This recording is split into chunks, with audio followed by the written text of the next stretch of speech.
17:3 ഏകസത്യ ദൈവമായ അവിടുത്തെയും അവിടെ നയിച്ച ഏകപുത്രൻ യേശുക്രിസ്തുവിനെയും അറിയുന്നിടത്താണ് നിത്യജീവൻ.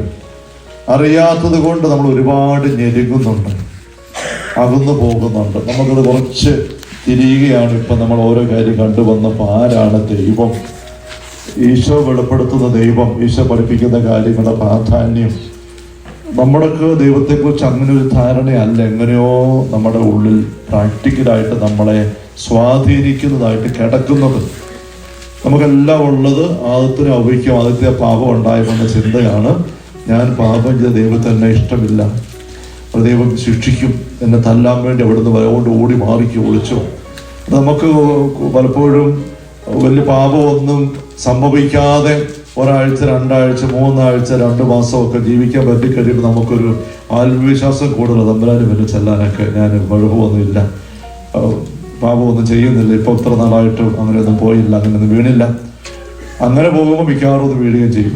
അഹങ്കാരം കയറി കഴിയുമ്പോൾ, അഹങ്കാരം വരുമ്പോൾ തമ്പുരാൻ ഒരു വീഴ്ചയുടെ ഒരു അനുഭവം, അത് പത്രോസിന്റെ അനുഭവം തന്നെയാണ്.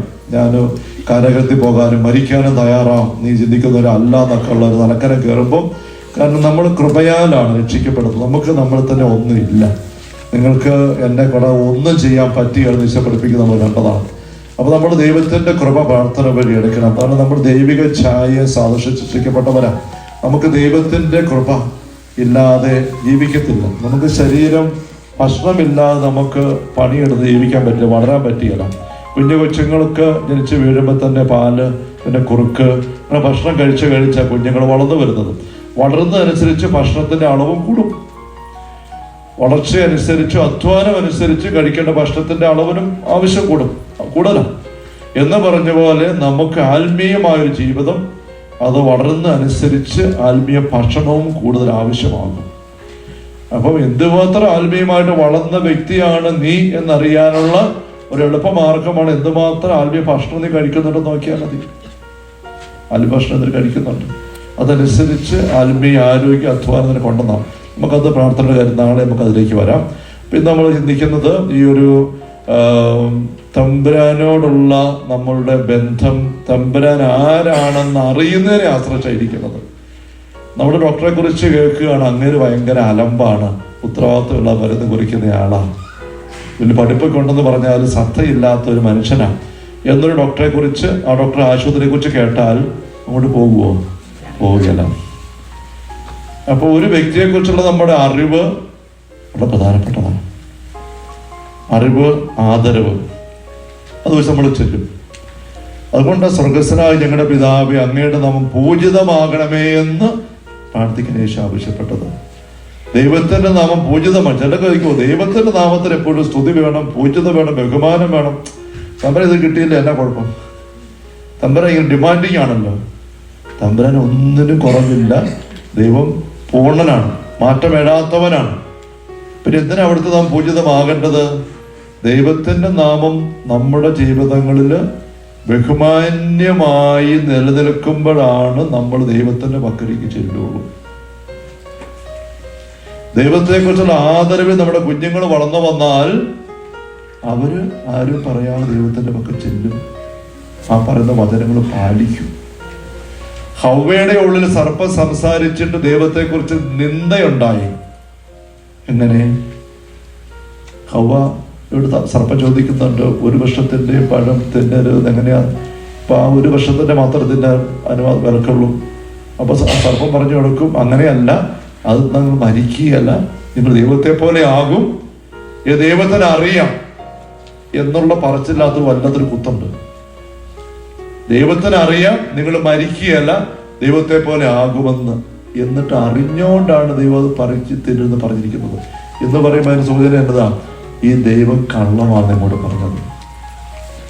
നിങ്ങൾ ഉദ്ദേശിക്കുന്നത് നല്ല ആളൊന്നുമല്ല. അങ്ങേര് കൈ എത്തുന്നിടത്ത് അവിടുത്തെ പോലെ നിങ്ങളെ ആക്കാൻ പ്രാപ്തിയുള്ള പഴമുണ്ടായിട്ട് തൊട്ടേക്കരുത്, മരിക്കൂ എന്ന് പറഞ്ഞ് പേടിപ്പിച്ചെന്നോണ്ടാ പറഞ്ഞു. അപ്പൊ ഇത് കേട്ടപ്പോൾ ഹവ്വയുടെ ഉള്ളിൽ ദൈവത്തെക്കുറിച്ച് നിന്ന് അവമതി തോന്നി. അപ്പൊ അങ്ങനെയല്ലേ, ഇത്ര നാൾ ഓർത്ത പോലെ അത്ര വലിയ നല്ല ആളൊന്നും അല്ല. അങ്ങനെയാണെങ്കിലേ ഞാനത് തിന്നട്ടെ. ഉണ്ടോ? ദൈവത്തെക്കുറിച്ച് സർപ്പം നിന്ദിച്ച് താത്തിക്കെട്ടി സംസാരിച്ചപ്പോൾ ദൈവം പറഞ്ഞ വാക്കിന് വില കൊടുക്കണമെന്ന് ഹവ്വയ്ക്ക് തോന്നിയില്ല. അവിടെയാണ് തെറ്റുന്നത്. അതുകൊണ്ടാണ് അങ്ങയുടെ നാമം പൂജിതമാകണമേ. അതുകൊണ്ട് ഇന്ന് സാത്താൻ ഇങ്ങനെ സമൂഹത്തിൽ ദൈവത്തെ നിന്ദിച്ചും ദൈവിക വ്യക്തികളെ നിന്ദിപ്പിച്ചും മാർപ്പാപ്പായെ നിന്ദിപ്പിച്ചും മെത്രാൻച്ചന്മാരെ അഭിഷിക്തരെ സന്യസ്തരെ എല്ലാം നിന്ദിച്ച് അവമതിച്ച് ഇങ്ങനെ കുമ്പസാരത്തേക്ക് വൃത്തികെട്ടതാക്കി സിനിമയിൽ അവതരിപ്പിച്ച് അവിടെ അവതരിപ്പിച്ച് എല്ലാം കാണിച്ചു കൊടുക്കുന്നതിന്റെ മെയിൻ ഉദ്ദേശം ഉള്ളിൽ കിടക്കുന്നത് ഈ സിസ്റ്റേഴ്സിനെയും അച്ഛന്മാരെയും സഭാധ്യക്ഷന്മാരെയും പാപ്പായും എല്ലാം നിന്നയോടുകൂടെ ആൾക്കാർ കാണാൻ ഇടവന്നാൽ പിന്നെ അവര് ഈ പറഞ്ഞ ആൾക്കാരടുത്ത് വരികയല്ല, പറഞ്ഞ് കേൾക്കുകയാണ്. ഇത്രയും കാര്യങ്ങളെല്ലാം ഉണ്ട് അങ്ങയുടെ നാമം പൂജിതമാകണമേ എന്നുള്ള പ്രാർത്ഥനയിൽ. ആദ്യം നമ്മുടെ ഉള്ളിലാണ് പൂജിതമാകേണ്ടത്. ഹല്ലേലൂയ. അപ്പൊ ദൈവം ഇതാണെന്നുള്ള അറിവും നമ്മളിങ്ങനെ തെളിഞ്ഞു വരുമ്പോഴാണ് നമുക്ക് ആ ദൈവത്തിന്റെ പക്കലേക്ക് വരാനുള്ള ആഗ്രഹം, ഉറപ്പ്, പ്രത്യാശ വരുന്നത്. കണ്ടോ? വിശ്വാസം. ഈ ദൈവത്തെ ആരാണെന്ന് അറിയുമ്പം നമുക്ക് ആ ദൈവത്തിന് വിശ്വാസമായി. എന്തുകൊണ്ട് വിശ്വസിക്കാം? ദൈവം ഇതുപോലെ സ്നേഹമാണ്, നന്മയാണ്. എൻ്റെ ബലഹീനത നോക്കിയിട്ടല്ല ഇവിടെ നിന്നെ സ്നേഹിക്കുന്നു. അവിടെ ഞാൻ അവിടെ നിന്ന് വിശ്വസിക്കുന്നു. അപ്പൊ വിശ്വസിക്കുമ്പം എനിക്ക് അവിടുത്തെ പക്കൽ ഏത് പാപത്തിന് അത് പ്രത്യാശ. കൊച്ചിലേശ പറഞ്ഞില്ലേ, ഒറ്റിക്കൊടുത്ത ഞാനായിരുന്നെങ്കിൽ ഞാൻ തൂങ്ങാനൊന്നും പോവുകയല്ല മരത്തേല്, ഞാൻ അതവന്റെ കഴുത്തിൽ വന്ന് കയറും. പ്രത്യാശയാണ്. അവിടെ തന്നെ വിടുകയല്ല, ഉപേക്ഷിക്കുകയല്ല. അതുകൊണ്ട് ലൂക്കാ 7 പാപിനിയായ സ്ത്രീ ശെമയ്യാന്റെ വീട്ടിൽ ഈശോ ഭക്ഷണത്തിരിക്കുന്ന അറിഞ്ഞപ്പോൾ അങ്ങോട്ട് വന്ന് കയറി. കാരണം അവന്റെ അടുത്തുനിന്ന് ചെന്നാൽ ആരും എന്നെ കല്ലെറിയാലും നമുക്ക് ഉറപ്പാണ്. പ്രത്യാശ. ഈശോയുടെ സ്വഭാവം അവൾ കേട്ടു, കണ്ടു, പല ദിവസങ്ങൾ പ്രസംഗം കേട്ടു, ഐശയെക്കുറിച്ച് മനസ്സിലാക്കി. അപ്പൊ അവള് മനസ്സിലാക്കി എങ്ങനെയുള്ള അവന്റെ അടുത്ത് ചെല്ലണം. അവന്റെ അടുത്ത് ചെന്നാൽ ആ കാലെ പിടിച്ചാൽ ഒരിക്കലും എന്നെ തള്ളിക്കളയല്ല. ആരെല്ലാം എനിക്കെതിരെ തെറ്റി ഒളിച്ചാലും കല്ലുമായിട്ട് വന്നാലും എന്നെ ഉപേക്ഷിക്കുകയല്ല എന്നുള്ള പ്രത്യാശ കിട്ടി. അതുകൊണ്ടാണ് അവള് ഒരു തരത്തിൽ പമ്മി വന്നിട്ട് ആ വലിയ ആൾക്കാരൊക്കെ വിരുന്നിലിരിക്കുന്ന ശെമയ്യാന്റെ വലിയ വീടിന്റെ ഗേറ്റിന്റെ അവിടെ പമ്മി വന്നിട്ട് മൂടിക്കെട്ടി വന്നിട്ട് അകത്ത് കയറി ഹാളിലോട്ട് എത്തി നോക്കിയിട്ട് ഈശോയുടെ സ്ഥാനം ഒറ്റ ഓട്ടം പോയി കാലെ പിടിച്ചു. ആൾക്കാർക്ക് അവളെ തട്ടി മാറ്റാൻ പറ്റുന്നതിന് പഠിച്ചൊരു കാലേ വന്നു. ശെമയ്യാനൊക്കെ ഇരുന്ന് വെറുവെറുക്കുന്നുണ്ട്. പക്ഷെ ഒരു കാര്യമില്ല, ഈശോ അവളെ അവിടെ നിന്ന് മാറ്റിയല്ല. അവളെ സപ്പോർട്ട് ചെയ്ത് പരസ്യം സംസാരിച്ചു. ലൂക്കാ 7 അറിയാമല്ലോ, പറയും സപ്പോർട്ട് ചെയ്തു. കാലിൽ പിടിച്ചോണ്ട് കിടക്കുന്നു, മുത്തിക്കൊണ്ട് കിടക്കുന്നു. ശെമയ്യാനുള്ളിൽ പെറുപെറുക്ക, ഇവള് പാപിനിയാണെന്ന് ഇവൻ വലിയ പ്രവാചകനായിട്ടൊന്നും അറിയുന്നില്ലേ, വൃത്തി ഇങ്ങനെ എല്ലാം അങ്ങോട്ട് ചിന്ത കയറുമ്പോൾ ഈശോ അത് തന്നെ കൺഫ്രണ്ട് ചെയ്തിട്ട് അവളെ സപ്പോർട്ട് ചെയ്യണം. അവള് ചുംബിച്ചുകൊണ്ട് കിടക്കുന്ന കണ്ടോ? ചുംബിക്കുന്നു, വിരമിക്കുന്നില്ല. നീ കണ്ടില്ലേ ശെമയ്യാനെ? അത് തന്നെ കർത്താവേ എന്റെ പ്രശ്നം, അവള് വിരമിക്കുന്നില്ല. എന്ത് നീ കാല് വലിക്കാത്തേ? നീ ഒരു പ്രവാചകൻ എന്ന് പറഞ്ഞിട്ട് വെച്ച് കൊടുത്തോണ്ടിരിക്കുന്ന അവളിങ്ങനെ എന്നത് ഇതാണ്. അത് തന്നെ ഈശോ നേരെ എടുത്തു വെക്കുകയാണ്. എന്ന് പറഞ്ഞ അവൾ അധികം സ്നേഹിച്ചത് കൊണ്ട് നിരവധിയായ പാപം ക്ഷമിക്കപ്പെട്ടിരിക്കുന്നു. അധികം ക്ഷമിക്കപ്പെട്ടതുകൊണ്ട് അവൾക്ക് സ്നേഹം ഒത്തിരി സ്നേഹിക്കുകയാണ്. കണ്ട് 2 വർഷം അവിടെയുണ്ട്. ഒത്തിരി പാപം നിനക്കുണ്ട്, ഒത്തിരി അങ്ങ് സ്നേഹിച്ചു. അതാ കൊച്ചേശ പറഞ്ഞു, ഞാൻ കഴുത്തേക്ക് ഒരു വട്ടം പിടിച്ച് കെട്ടിപ്പിടിച്ച് ഒറ്റിക്കൊടുത്താൻ. ഒത്തിരി ദൈവ സ്നേഹമാണ്. സ്നേഹിക്കുമ്പം സകല പാപവും ക്ഷമിക്കപ്പെടും. അവിടെ തൂത്ത് കളയും. പാപം ക്ഷമിക്കപ്പെടുമ്പോഴോ ഈശോ പറഞ്ഞു, ഒത്തിരി ക്ഷമിക്കപ്പെടുന്നതുകൊണ്ട് ഒത്തിരി സ്നേഹിക്കുക. ആരോട് അധികം കുറച്ച് ക്ഷമിക്കുന്നത് കുറച്ച് സ്നേഹിക്കുള്ളൂ. ഒത്തിരി ക്ഷമിക്കപ്പെടും, ഒത്തിരി സ്നേഹിക്കുക. അവിടെ നമുക്ക് ചുമ്മാ നിർത്താൻ പറ്റുന്നില്ല. ഈ കുമ്പസാരമൊക്കെ കഴിയുമ്പം പലർക്കും ചെയ്തൊരു പീഡയുണ്ട്. ഇങ്ങനെ കുമ്പസാരിച്ചിട്ട് പാപമെല്ലാം പോയില്ല, തലയ്ക്കകത്ത് പിന്നെ നിൽക്കുക പാപമല്ല. ആ പാപം പിന്നെ ഓർമ്മ വരിക. അവിടെ കുമ്പസാരം ശരിയായില്ല, പിന്നെ കുമ്പസാരിക്കാൻ നോക്കും. നമ്മുടെ കാര്യം മനസ്സിലാക്കണം. നമുക്ക് ഈ മൊബൈൽ ഫോണിലും കമ്പ്യൂട്ടറിലൊക്കെ നമുക്കൊരു കാര്യം വേണം, ഡിലീറ്റ് ചെയ്യാൻ പറ്റും. അത് പിന്നെ അവിടെ ഇല്ല, അല്ല അൺഇൻസ്റ്റാൾ ചെയ്യാം. അതിന് അയക്കണം, അവിടെ അതിന് ഓപ്ഷൻ ഉണ്ട്. പക്ഷെ ദൈവം സൃഷ്ടിച്ച മാസ്റ്റർ കമ്പ്യൂട്ടറാണിത്, അല്ലേ? ഹാർഡ്വെയർ, സോഫ്റ്റ്വെയർ, മനസ്സ്, ബുദ്ധി, ഭാവന, രൂപി, ഇതെല്ലാം സംവിധാനം. ഇതിൻ്റെ ചെറിയ ഡ്യൂപ്ലിക്കേറ്റുകളാണ് നമ്മുടെ കമ്പ്യൂട്ടർ സിസ്റ്റം മുഴുവനും. പക്ഷെ ദൈവത്തിൻ്റെ മാസ്റ്റർ കമ്പ്യൂട്ടറിൽ ഡിലീറ്റ് ചെയ്യാനുള്ള ഓപ്ഷൻ ഇല്ല. എവിടെയെങ്കിലും ഉണ്ടോ ഡിലീറ്റ് ചെയ്യാൻ? ഇത് എവിടെ തൊട്ടാൽ അത് ഡിലീറ്റ് ആകുന്നത്? ഓർമ്മ വെച്ചത് മുതലുള്ള സകല കാര്യങ്ങളും നമ്മുടെ മെമ്മറി തലച്ചോറിന്റെ ഹാർഡ്വെയർ കോശങ്ങളിൽ റെക്കോർഡ് ചെയ്യപ്പെട്ടിരിക്കുകയാണ്. സബോധ മനസ്സത്തിൽ മാറ്റം കാണും. സൂക്ഷിക്കുന്ന എവിടെയാണ്? ഡെസ്ക്ടോപ്പിലാണോ, വലുപ്പിനകത്താണോ, ഡംപിങ് റൂമിലാണോ? ഇത്ര മാറ്റമേ ഉള്ളൂ. ബോധമനസ്സ്, ഉപബോധ മനസ്സ്, അബോധ മനസ്സ് എവിടെയെങ്കിലും ഉണ്ട്. ഒന്നുകിൽ പ്രായാധിക്യം അല്ലെങ്കിൽ ട്യൂമർ പോലെയുള്ള രോഗം വന്നിട്ട് ആ സെല്ല് കേടായിരിക്കും മാത്രമേ മെമ്മറി തീരുള്ളൂ.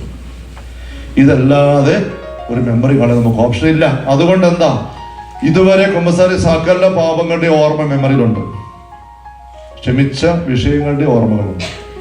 അവിടെ ഓർമ്മ കിടക്കുന്നു എന്ന് ഓർത്തുകൊണ്ട് പാപദൈവം ക്ഷമിച്ചില്ലെന്ന് ഒരർത്ഥമില്ല. അവരുടെ കുരുത്തക്കേട് വൃത്തികേട് ഇപ്പോഴും എന്റെ മനസ്സിൽ തെങ്ങി വരുന്നു എന്നോർത്തുകൊണ്ട് ഞാൻ ക്ഷമിച്ചില്ല എന്നർത്ഥമില്ല. ഞാൻ ക്ഷമിച്ചു കഴിയുമ്പോൾ സംഭവം അവിടെയുണ്ട്. ഇനി അത് വെറുപ്പിൻ്റെതല്ല, നൊമ്പരമുണ്ട്, വേദനയുണ്ട്, പക്ഷെ ഞാൻ ക്ഷമിച്ചതാണ്. ഇതുപോലെ പാപം ഏറ്റുപറഞ്ഞ് മോചനം പ്രാപിച്ചു കഴിയുമ്പോൾ പിന്നെ ആ ഓർമ്മ ദൈവത്തിന്റെ കാരുണ്യം അനുഭവിച്ചതിന്റെ ഓർമ്മയായിട്ട് മാറ്റണം. ബോധപൂർവ്വം മാറ്റണം, ബോധപൂർവ്വം അങ്ങനെ മാറ്റണം. ദൈവത്തിന്റെ കാരുണ്യം അനുഭവിച്ചതിന്റെ ഓർമ്മയായിട്ട് മാറ്റണം. അപ്പൊ എന്നാ ചെയ്യും? സ്നേഹിക്കും. അപ്പൊ നമ്മുടെ പഴയ പാപങ്ങൾ ഏറ്റുപറഞ്ഞ് മോചനം പ്രാപിച്ചതിന്റെ ഓർമ്മകൾ മുഴുവനുള്ളത് ഇനി എപ്പോ ഓർമ്മ തെളിഞ്ഞു വന്നാൽ അപ്പോഴൊക്കെ ഈശോയെ സ്നേഹിക്കുക. ആ പാപം ക്ഷമിച്ചതിന് നന്ദി നന്ദി നന്ദി. സ്നേഹിക്കുന്നു. പത്രോസ് 3 തള്ളി പറഞ്ഞു, അതിന്റെ ഓർമ്മ പോകുന്നില്ല, വിഷമിക്കുക. ഈശോന് കൊടുത്ത കുമ്പസാര പ്രായശ്ചിത്തം 3 പ്രാവശ്യം സ്നേഹമേറ്റ് പറയിപ്പിച്ചു. സ്നേഹമേറ്റ് എത്ര 3 തള്ളി പറഞ്ഞ 3 സ്നേഹമേറ്റ് പറയിപ്പിച്ചു. പാപനിയായ സ്ത്രീ ഒത്തിരി പാപം ചെയ്ത് മുഴുവൻ ക്ഷമിക്കപ്പെട്ടു. അവള് അതിന്റെ സ്നേഹം കൊണ്ട് ചുംബിച്ചു. തലപൊക്കിയപ്പം അടുത്ത പാപം ഓർത്ത് ഇത് ക്ഷമിച്ചല്ലോ, ചുംബിച്ചു. വീണ്ടും തലപൊക്കിയപ്പോൾ അടുത്ത പാപം ഓർത്ത് ഇത് ക്ഷമിച്ചല്ലോ, വീണ്ടും ചുംബിച്ച്. ഈശോ നന്ദി നന്ദി. പിന്നെ തലപൊക്കിയപ്പോൾ അടുത്ത പാപം ഈശോ അത് ക്ഷമിച്ചത് നന്ദി നന്ദി. പിന്നെ പൊക്കിയപ്പോൾ അത് ക്ഷമിച്ചത് നന്ദി. അവൾക്ക് നിർത്താൻ പറ്റുന്നില്ല, വിരമിക്കുന്നില്ല. ഈ അവസ്ഥയിൽ നമ്മളായിരിക്കണം. പാപങ്ങളുടെ ഓർമ്മകൾ, ഇതുവരെ കുമ്പസാരിച്ച പാപങ്ങൾ എന്തെങ്കിലും ഓർമ്മ വരുന്നുണ്ടോ? ഓരോന്നോർക്കും ഈശോ എന്നിട്ട് എന്നെ സ്നേഹിച്ചതിന് നന്ദി, സ്നേഹിക്കുന്നതിന് നന്ദി നന്ദി നന്ദി. ബോധപൂർവ്വം പറയണം. അത് പറഞ്ഞില്ലെങ്കിൽ ആ ഓർമ്മയെ സാത്താൻ എടുത്തിട്ട് കുറ്റബോധമാക്കി നമുക്ക് കുത്തും. ആ പീഡ ഏൽക്കുന്ന അനുഭവം അനേകർക്കുണ്ട്. പ്രാസ്യവിടെ ലിഖിതങ്ങളിൽ ഒരു കത്തിനകത്ത് കാണാം, കൊച്ചനാളിൽ മടത്തിച്ച് പോകാൻ ആഗ്രഹിച്ചു. അപ്പം വിടിയല്ല, അനിയത്തി വേണം പൊക്കോട്ടെന്ന് പറഞ്ഞു. ഇവിടെ വിടിയാൽ കെട്ടിച്ചു എന്ന് പറഞ്ഞുകൊണ്ട് ഇവർക്ക് ആരോഗ്യ പ്രശ്നമുണ്ട്, പഠിക്കാനും വലിയ പിടിക്കായിരുന്നില്ല. അപ്പൊ ഇബ്രാസ്യമ്മ ഒന്ന് പ്രാർത്ഥിച്ചു, മാതാവിന് എൻ്റെ അമ്മയെ എങ്ങനെയെങ്കിലും എൻ്റെ അനിയത്തി മരിച്ചാലും വേണ്ടിയല്ല, എനിക്ക് മടത്തി പോകണമെന്ന് പറഞ്ഞു. ഒരു പനി വന്ന് അനിയത്തി മരിച്ചു. അതോടെ അപ്പൻ ആ പാടെ തകർന്നിട്ട് പറഞ്ഞു, എവിടെയാന്ന് പൊക്കോളാൻ പറഞ്ഞു. അങ്ങനെ എബ്രാസ്യം മടത്തി ചേർന്നു. മടത്തി വന്ന് വർഷങ്ങൾ കഴിഞ്ഞിട്ട് ഒരിക്കലും കത്തിനകത്ത് എബ്രാസ്യം എഴുതി അഭിപിതാവിന്. എബ്രാസ്യയുടെ ലിഖിതങ്ങൾ പുസ്തകം ലിഖിതങ്ങൾ അത് എബ്രാസ്യം എഴുതുകയാണ്, എൻ്റെ പിതാവ് ഇന്ന് കുർബാനയ്ക്കിടയിൽ ഇങ്ങനെ പിന്നെ ചിന്തയാണ്. ഞാൻ കേൾക്കുന്ന സ്വരം ഇങ്ങനെയാ, പിതാവേ നിന്റെ കൂടപ്പറപ്പിന് നിന്റെ തന്നെ വിലയില്ലേ, എന്നിട്ട് നീ എന്ത് അവളെ കൊന്നു, എന്നിട്ട് പിന്നെ നീ എങ്ങനെ പുണ്യാർത്ഥത്തിൽ മടത്തി ജീവിക്കുന്നത് എന്തിനാ? ഇത് സാത്താൻ ചോദിക്കുന്നതാണ്. നീ കൊന്നതല്ലേ അവളെ പ്രാർത്ഥിച്ചിട്ട്? നമ്മുടെ പൊട്ടപ്രാർത്ഥന കേട്ടിട്ട് ആൾക്കാരെ കൊല്ലാൻ വേണ്ടി ഇരിക്കുന്നവരാണോ ദൈവം?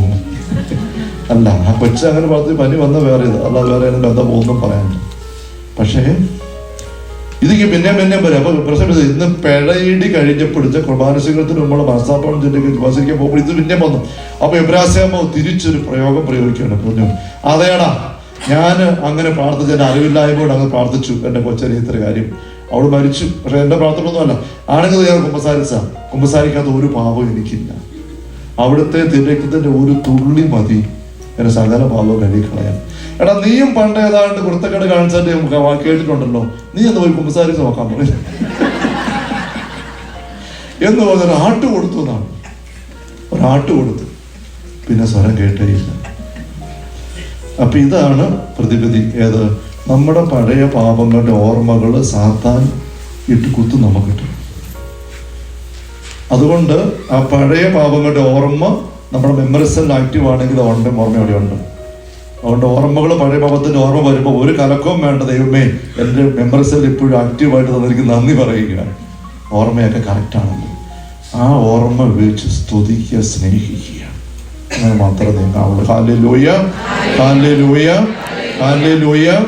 അപ്പൊ ദൈവത്തിന്റെ ഈ സ്നേഹം നമ്മൾ ഇങ്ങനെ തിരിച്ചറിയുമ്പോൾ ദൈവത്തിന് നമുക്ക് വിശ്വാസം കൂടുന്നു, പ്രത്യാശ കൂടുന്നു. എത്ര പാപത്തിൽപ്പെട്ടാലും എൻ്റെ ഈശോനെ സ്നേഹിക്കും, ഇനിയും പാപത്തിൽപ്പെട്ടാൽ സ്നേഹിക്കും.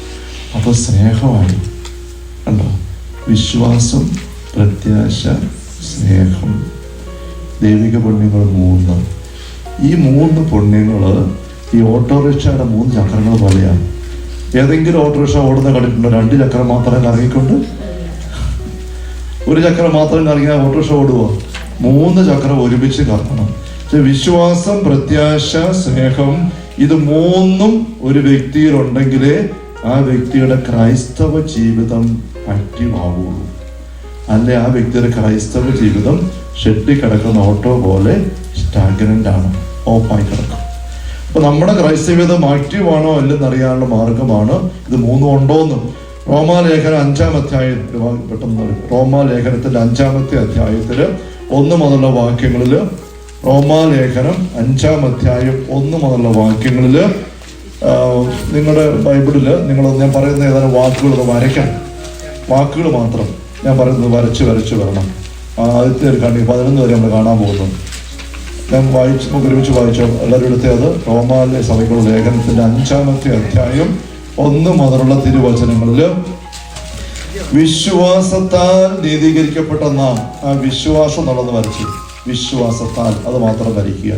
നീതീകരിക്കപ്പെട്ട നാം കർത്താവ് യേശുക്രിസ്തുവിന്റെ ദൈവമായ സമാധാനത്തിലായിരിക്കാം നമുക്ക് കൈവന്നിരിക്കുന്ന ഈ കൃപയിലേക്ക് അവൻ മൂലം വിശ്വാസത്താൽ, വീണ്ടും ആ വാക്ക് വരച്ചു, വിശ്വാസത്താൽ നമുക്ക് പ്രവേശനം ലഭിച്ചിരിക്കുന്നു. അപ്പൊ വിശ്വാസമാണ് ദൈവവുമായി നമ്മളെ ബന്ധിപ്പിക്കുന്നത്. അടുത്തത് ദൈവത്തിൽ പങ്കുചേരാമെന്ന പ്രത്യാശയിൽ നമുക്ക് അഭിമാനിക്കാം. പ്രത്യാശ വരച്ച് പ്രത്യാശയിൽ നമുക്ക് അഭിമാനിക്കാം. പ്രത്യാശ മാത്രമല്ല, നമ്മുടെ കഷ്ടതകൾ നാം അഭിമാനിക്കുന്നു. കഷ്ടത സകലശീലോ ആത്മധൈര്യം പ്രത്യാശ. 2ാമത് പ്രത്യാശ 4-ാം വാക്യത്തിന്റെ അവസാനം ആ പ്രത്യാശ വീണ്ടും വരച്ച 2ാമത് പ്രത്യാശ ഉളവാക്കുന്നു എന്ന് നാം അറിയുന്നു. പ്രത്യാശ 5-ാം വാക്യത്തിന്റെ ആരംഭത്തിൽ അത് വീണ്ടും വരച്ച പ്രത്യാശ നമ്മെ നിരാശരാക്കുന്നില്ല. കാരണം നമുക്ക് നൽകപ്പെട്ടിരിക്കുന്ന പരിശുദ്ധാത്മാവിലൂടെ ദൈവത്തിന്റെ സ്നേഹം നമ്മുടെ ഹൃദയങ്ങൾക്ക് ചൊരിയപ്പെട്ടിരിക്കുന്നു. ദൈവത്തിന്റെ സ്നേഹം, ആ സ്നേഹം വരച്ചേ. സ്നേഹം, ദൈവത്തിന്റെ സ്നേഹം മൊത്തമല്ല, സ്നേഹം വരയ്ക്കുക. അത് ചൊരിയപ്പെട്ടിരിക്കുന്നു. നാം ബലഹീനന്റെ ആയിരിക്കും നിർണ്ണയിക്കപ്പെട്ട സമയത്ത് ക്രിസ്തു പാപത്തിന് മരിച്ചു. നീതിമാന് വേണ്ടി പോലും ആരെങ്കിലും മരിക്കും പ്രയാസമാണ്. ഒരുപക്ഷെ നല്ല മനുഷ്യരായിരിക്കും നമ്മൾ തരുന്നു വരാം. നാം പാപികളായിരിക്കും ക്രിസ്തു നമുക്ക് വേണ്ടി മരിച്ചു. അങ്ങനെ നമ്മളുടെ തന്റെ സ്നേഹം, ആ സ്നേഹം വീണ്ടും വരച്ച് ദൈവം പ്രകടമാക്കിയിരിക്കുന്നു. അപ്പൊ നോക്കിക്കേ, നമ്മളിപ്പോ 2 പ്രാവശ്യം വിശ്വാസം വരച്ചു, 3 പ്രാവശ്യം പ്രത്യാശ വരച്ചു, 2 പ്രാവശ്യം സ്നേഹം വരച്ചു. വിശ്വാസം, പ്രത്യാശ, സ്നേഹം, ഇത് 3ഉം ഇന്റർ കണക്റ്റഡ് ആണ്, മാറ്റാൻ പറ്റുകയില്ല. അവിടെ ഒരു വ്യക്തി വിശ്വാസമുണ്ടെന്ന് പറയുകയാണെങ്കിൽ പ്രത്യാശ ഉണ്ടായിരിക്കും, സ്നേഹം ഉണ്ടായിരിക്കും. ഏതെങ്കിലും വ്യക്തിക്ക് തമ്പുരാനോട് സ്നേഹം, ചുറ്റുമുള്ള സ്നേഹം ഇല്ല എങ്കിൽ പ്രത്യാശയില്ല, വിശ്വാസവും ഇല്ല. ഉണ്ടെന്ന് വെറുതെ വ്യാമോഹിക്കുന്നതേ ഉള്ളൂ. അപ്പൊ നമ്മൾ പറയും ഞങ്ങൾ ധ്യാനിക്കാമെന്ന് വിശ്വാസം ഉള്ളതുകൊണ്ടാണ്. വിശ്വാസം ഉള്ളത് കൊണ്ടാണ് ധ്യാനിക്കാൻ വന്നത്. നിനക്ക് പ്രത്യാശ ഉണ്ടായിരിക്കും. കാരണം വിശ്വസിക്കുന്ന ആരില്ല. ഈ ദൈവത്തിന്, ഇതാണ് എന്റെ ദൈവം, ഇതാണ് എന്റെ അബ്ബ, ഈശോ കാണിച്ച ദൈവം. ആ ദൈവത്തെ അറിയുന്ന വിശ്വസിക്കാൻ പ്രത്യാശ, എങ്ങനെ പ്രത്യാശ വരാതിരിക്കും? അവിടുന്ന് എന്നെ ചേർത്ത് പിടിക്കും, ഞാൻ അവിടുത്തെ കൂടി ആയിരിക്കും. പ്രത്യാശ കാണപ്പെടാത്തതുകൊണ്ട് ഇല്ല, അങ്ങനെ പോകാം. അപ്പൊ സ്നേഹമായി വിശ്വാസം, പ്രത്യാശ, സ്നേഹം, ഇത് 3ഉം വരുമ്പം ഉള്ളൊരു അനുഭവമാണ് അടുത്ത വാക്യം പറയുന്നത്. 9-ാം വാക്യം, ആകയാൽ ഇപ്പോൾ അവൻ രക്തത്താൽ നീതീകരിക്കപ്പെട്ട നാം അവൻ മൂലം ക്രോധത്തിൽ നിന്ന് രക്ഷിക്കപ്പെടുമെന്ന് തീർച്ചയാണല്ലോ. രക്ഷിക്കപ്പെടുമെന്ന് തീർച്ച, അത് വരച്ച്, രക്ഷിക്കപ്പെടുമെന്ന് തീർച്ച. നാം ശത്രുക്കളായിരുന്നപ്പോൾ അവിടുത്തെ പുത്രന്റെ മരണത്താൽ അവൻ ദൈവമായി രമ്യപ്പെട്ടുവെങ്കിൽ രമ്യപ്പെട്ടതിന് ശേഷം അവന്റെ ജീവൻ മൂലം രക്ഷിക്കപ്പെടുമെന്ന് തീർച്ച. വീണ്ടും വരച്ച്, രക്ഷിക്കപ്പെടുമെന്ന് തീർച്ച, രക്ഷിക്കപ്പെടുമെന്ന് തീർച്ച. ഞാൻ എപ്പോഴും ചോദിച്ചത് അവരെ കണ്ട് രക്ഷ പ്രാപിക്കും, സ്വർഗത്തിലെത്തുമെന്ന് ഉറപ്പുള്ളവരെന്ന് കൈവക്കാൻ ചോദിച്ചു. കുറച്ചുപേര് ബുക്കിയില്ല. ഇപ്പൊ കാര്യം ക്ലിയർ ആയോ? രക്ഷിക്കപ്പെടുമെന്നത് തീർച്ച. വിശ്വാസമുള്ള വ്യക്തി, കാരണം വിശ്വസിക്കുന്ന ഈ ദൈവത്തിലാണ്. രക്ഷ പ്രാപിക്കുന്ന, സ്വർഗത്തിലെത്തുന്ന നമ്മുടെ മിടുക്കുകൊണ്ടല്ല, നമ്മളുടെ പാപമൊന്നും ഇല്ലാതെ ചെറുനാൾ ജീവിച്ചത് കൊണ്ടോ ഇനിയും പാപമൊന്നും ഇല്ലാതെ ഇനി ഞാൻ ജീവിക്കും അതിന്റെ ഉറപ്പിലൊന്നും അല്ല, നമ്മുടെ പുണ്യത്തിന്റെ തിളക്കത്തിലും വലുപ്പത്തിലും അല്ല, ദൈവത്തിന്റെ സ്നേഹം, ദൈവത്തിന്റെ കാരുണ്യം, അതിലേക്ക് ഞാൻ വരും. പാപം എത്ര ഉണ്ടായാലും തെറ്റിപ്പോയി ഞാൻ പറയും, പാപം ചെയ്തോണ്ടിരിക്കുമ്പോ പോലും ഞാൻ പറയും, അപ്പൊ ഞാൻ ചേർത്ത് പിടിക്കും. അതാ എന്റെ ദൈവം. ആ ബോധ്യം ഉള്ള വ്യക്തി വിശ്വാസം, പ്രത്യാശ, സ്നേഹം, രക്ഷിക്കപ്പെടുമെന്ന തീർച്ച. വേറാണോ? സ്വർഗത്തിലെത്തുമെന്ന് ഉറപ്പുള്ളവരെന്ന് കൈപൊക്കിക്ക്. യഥാർത്ഥത്തെ ഇനി ആരും പൊക്കിയില്ലെങ്കിൽ ഇങ്ങനെ വഴിയിട്ട് അടിക്കും. ഇതാണ് നമ്മുടെ സുവിശേഷം. കണ്ടോ? ഈ ഒരു ഉറപ്പ് വരുമ്പോ തന്നെ നമുക്ക് തെളിച്ചമുണ്ടാകും. ദൈവമേ, ഈശോ നോക്കുമ്പോഴൊക്കെ ഈശോ രൂപത്തിലേക്ക് കുരിശിലേക്ക് നോക്കുമ്പോ, ഹായ് എൻ്റെ ദൈവം ഈശോ മനുഷ്യനായിട്ട് വന്നു. സ്വർഗ്ഗത്തിലെ അബ്ബ, പരിശുദ്ധാത്മാവിനെ അബ്ബ എന്ന് വിളിക്കാൻ സഹായിക്കുന്നു. നമ്മുടെ പാപത്തിന്റെ ഓർമ്മ വേട്ടയാടുന്നുണ്ടോ? ഓരോ പാപം ഓർക്കുമ്പോഴും സ്നേഹിക്കുക, സ്നേഹിക്കുക, സ്നേഹിക്കുക. കണ്ടോ? അത് മതി. പിന്നെ സാത്താന്റെ ആക്രമണം, അതിനെതിരെ പൊരുതണം. നമ്മുടെ തന്നെ വിലയ്ക്കുന്നത് വലിക്കുന്നുണ്ട്, ഇനിയും പിടിച്ച് വലിക്കുന്നുണ്ട്. ലോകത്തിന്റെ ആകർഷണങ്ങളുണ്ട്. അതിനെ പൊരുതാനുള്ള കരുത്ത് പ്രാർത്ഥന വീട്ടിലേക്ക് നമുക്ക് അതേപ്പറ്റി നാളെ പോയി ചിന്തിക്കാം. പിന്നെ നമ്മൾ ഈ അടുത്ത് ചിന്തിക്കുന്നത് ഇത് അപ്പൊ ദൈവത്തോടുള്ള സ്നേഹത്തിലേക്ക് നമ്മൾ വരുമ്പോൾ സഹോദരങ്ങളെ നോക്കി പുഞ്ചിരിക്കാതിരിക്കാൻ മേല, സ്നേഹിക്കാതിരിക്കാൻ മേല. കാരണം നമ്മളെല്ലാവരും സ്വർഗത്തിൽ ഒരുമിച്ചുണ്ടായിരിക്കേണ്ടവരാണ്, ഒരപ്പൻ്റെ മക്കളാണ്.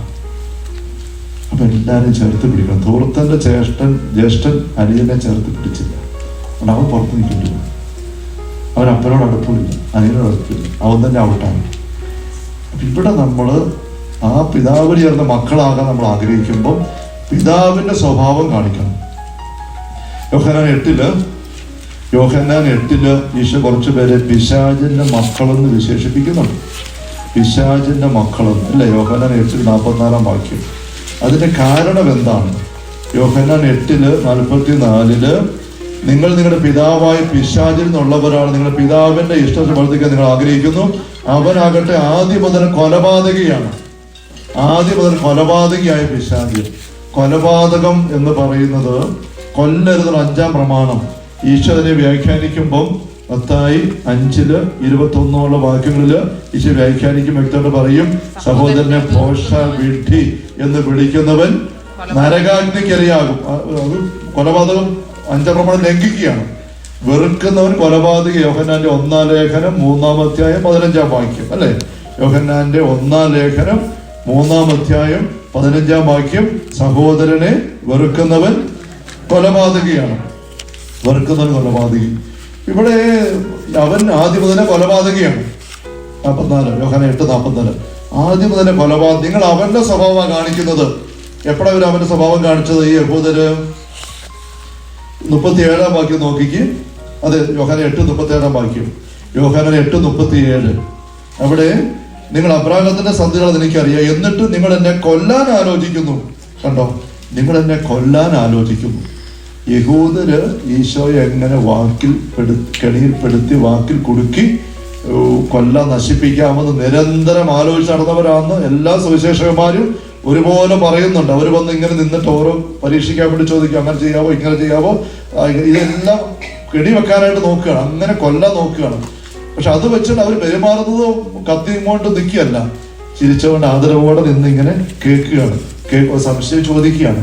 അതിനകത്ത് അവരുടെ ഉള്ളില് അവർക്ക് ഇതിനെ ഒന്ന് പിടിക്കണം എന്നുള്ളതാണ്. ഇവനെ ഒന്ന് പണി കൊടുക്കണം, ഇവനെ എതിരിങ്ങനെ പിടിക്കണം. അപ്പൊ ഉള്ളില് വെറുപ്പും വെച്ചുകൊണ്ട് അതേശത്തിൽ കൊല്ലാനായിരിക്കുന്നു നിൽക്കുന്ന ഈ യഹൂദരെ ഈശോ വിശേഷിപ്പിച്ചത് നിങ്ങൾ പിതാവായ പിശാചിന്റെ മക്കളാണെന്നാണ്. വെറുപ്പ് ഉള്ളിൽ വെച്ചുകൊണ്ട് പുറമെ നല്ല സ്വീറ്റ് ആൻഡ് സോഫ്റ്റ് ആയിട്ട് നിൽക്കുന്നിടത്തും അവർ പിശാചിന്റെ മക്കളാണ്.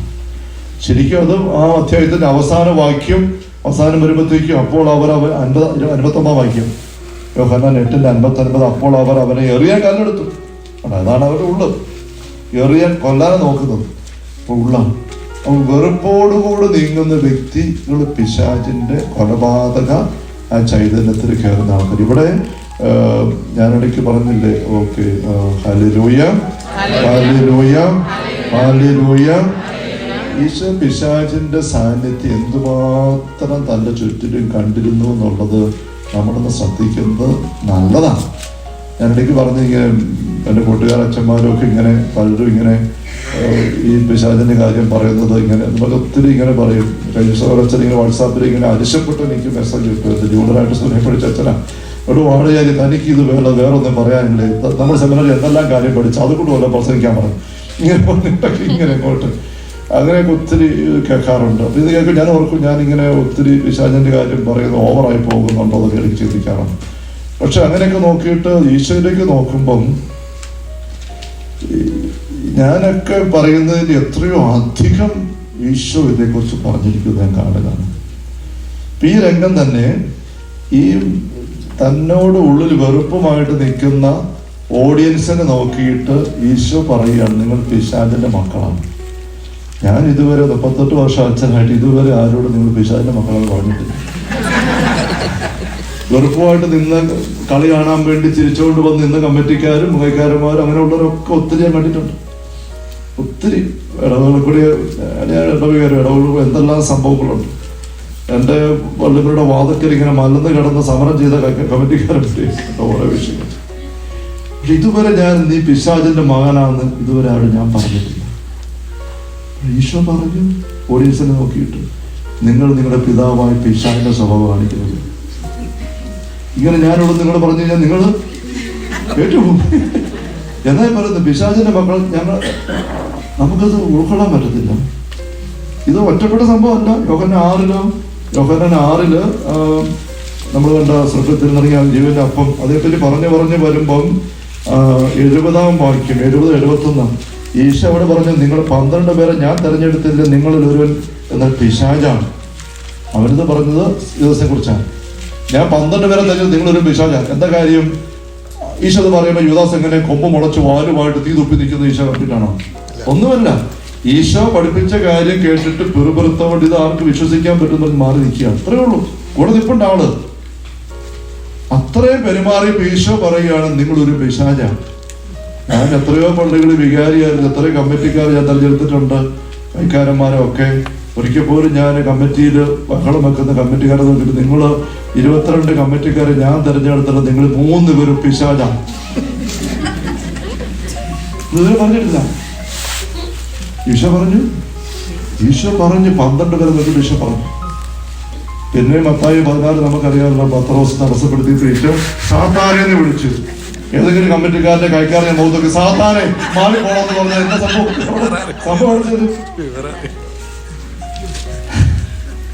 അപ്പൊ നോക്കിക്കേ, ഞാനീ പറയുന്ന ഒന്നും ആയിട്ടില്ല. ഈശോ പറഞ്ഞത് വെച്ച് നോക്കാം. ഈശോ അതുപോലെ സാത്താന്റെ ഇടപെടൽ കൃത്യം തിരിച്ചറിഞ്ഞിട്ട് നമ്മളിത് അറിയുന്നില്ല. ആ കാര്യം അറിയുന്നില്ല. ഇവിടെ വീണ്ടും നോക്കി യോഹന്നാൻ 8 ഈ സമയത്തിന് ഞെരുക്കമല്ല അനുഭവപ്പെടുന്നു. യോഹന്നാൻ 8:43 വാക്യം നോക്കിക്കേ. യോഹന്നാൻ 8:43 ഞാൻ പറയുന്നത് എന്തുകൊണ്ട് നിങ്ങൾ ഗ്രഹിക്കുന്നില്ല? എന്റെ വചനം ഗ്രഹിക്കാൻ നിങ്ങൾക്ക് കഴിവില്ലാത്തത് കൊണ്ട് തന്നെ നിങ്ങൾ നിങ്ങളുടെ പിതാവ് പിശാചുള്ളവരാണ്. അതാണ് പശ്ചാത്തലം. ഞാൻ പറയുന്നത് എന്തുകൊണ്ട് നിങ്ങൾക്ക് ഗ്രഹിക്കാൻ പറ്റുന്നില്ല? ഈശോ പറയുന്ന കാര്യങ്ങൾ ഗ്രഹിക്കാൻ പറ്റാതെ പിറുപിറുത്ത് മനസ്സടച്ചിരിക്കുന്ന ആൾക്കാരെയാണ് ഈശോയുടെ പിശാചിന്റെ മക്കൾ എന്ന് വിളിക്കുന്നത്.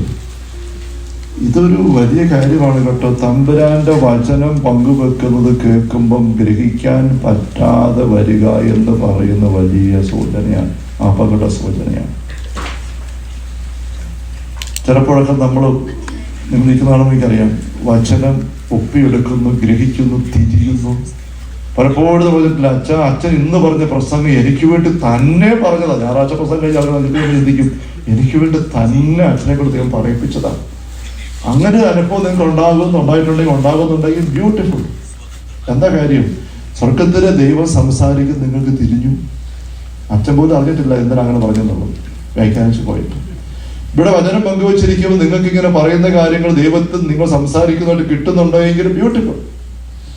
അസമയം ചിന്തിക്കും, ഇങ്ങനെ കുറെ നാൾ ഇത് പറയുന്നത്, അങ്ങനെ പറഞ്ഞു, ഇങ്ങനെ പറയുന്നത്, എന്നതാ ഇത്, നിർത്താറായില്ല, സമയം വിടാറായില്ലേ എന്ന് തോന്നുന്നുണ്ടെങ്കിൽ അപകടം. ഞാൻ പറയുന്നത് എന്തുകൊണ്ട് നിങ്ങൾക്ക് ഗ്രഹിക്കാൻ പറ്റുന്നില്ല? നിങ്ങൾ വേറെ അപ്പന്റെ മക്കളാ.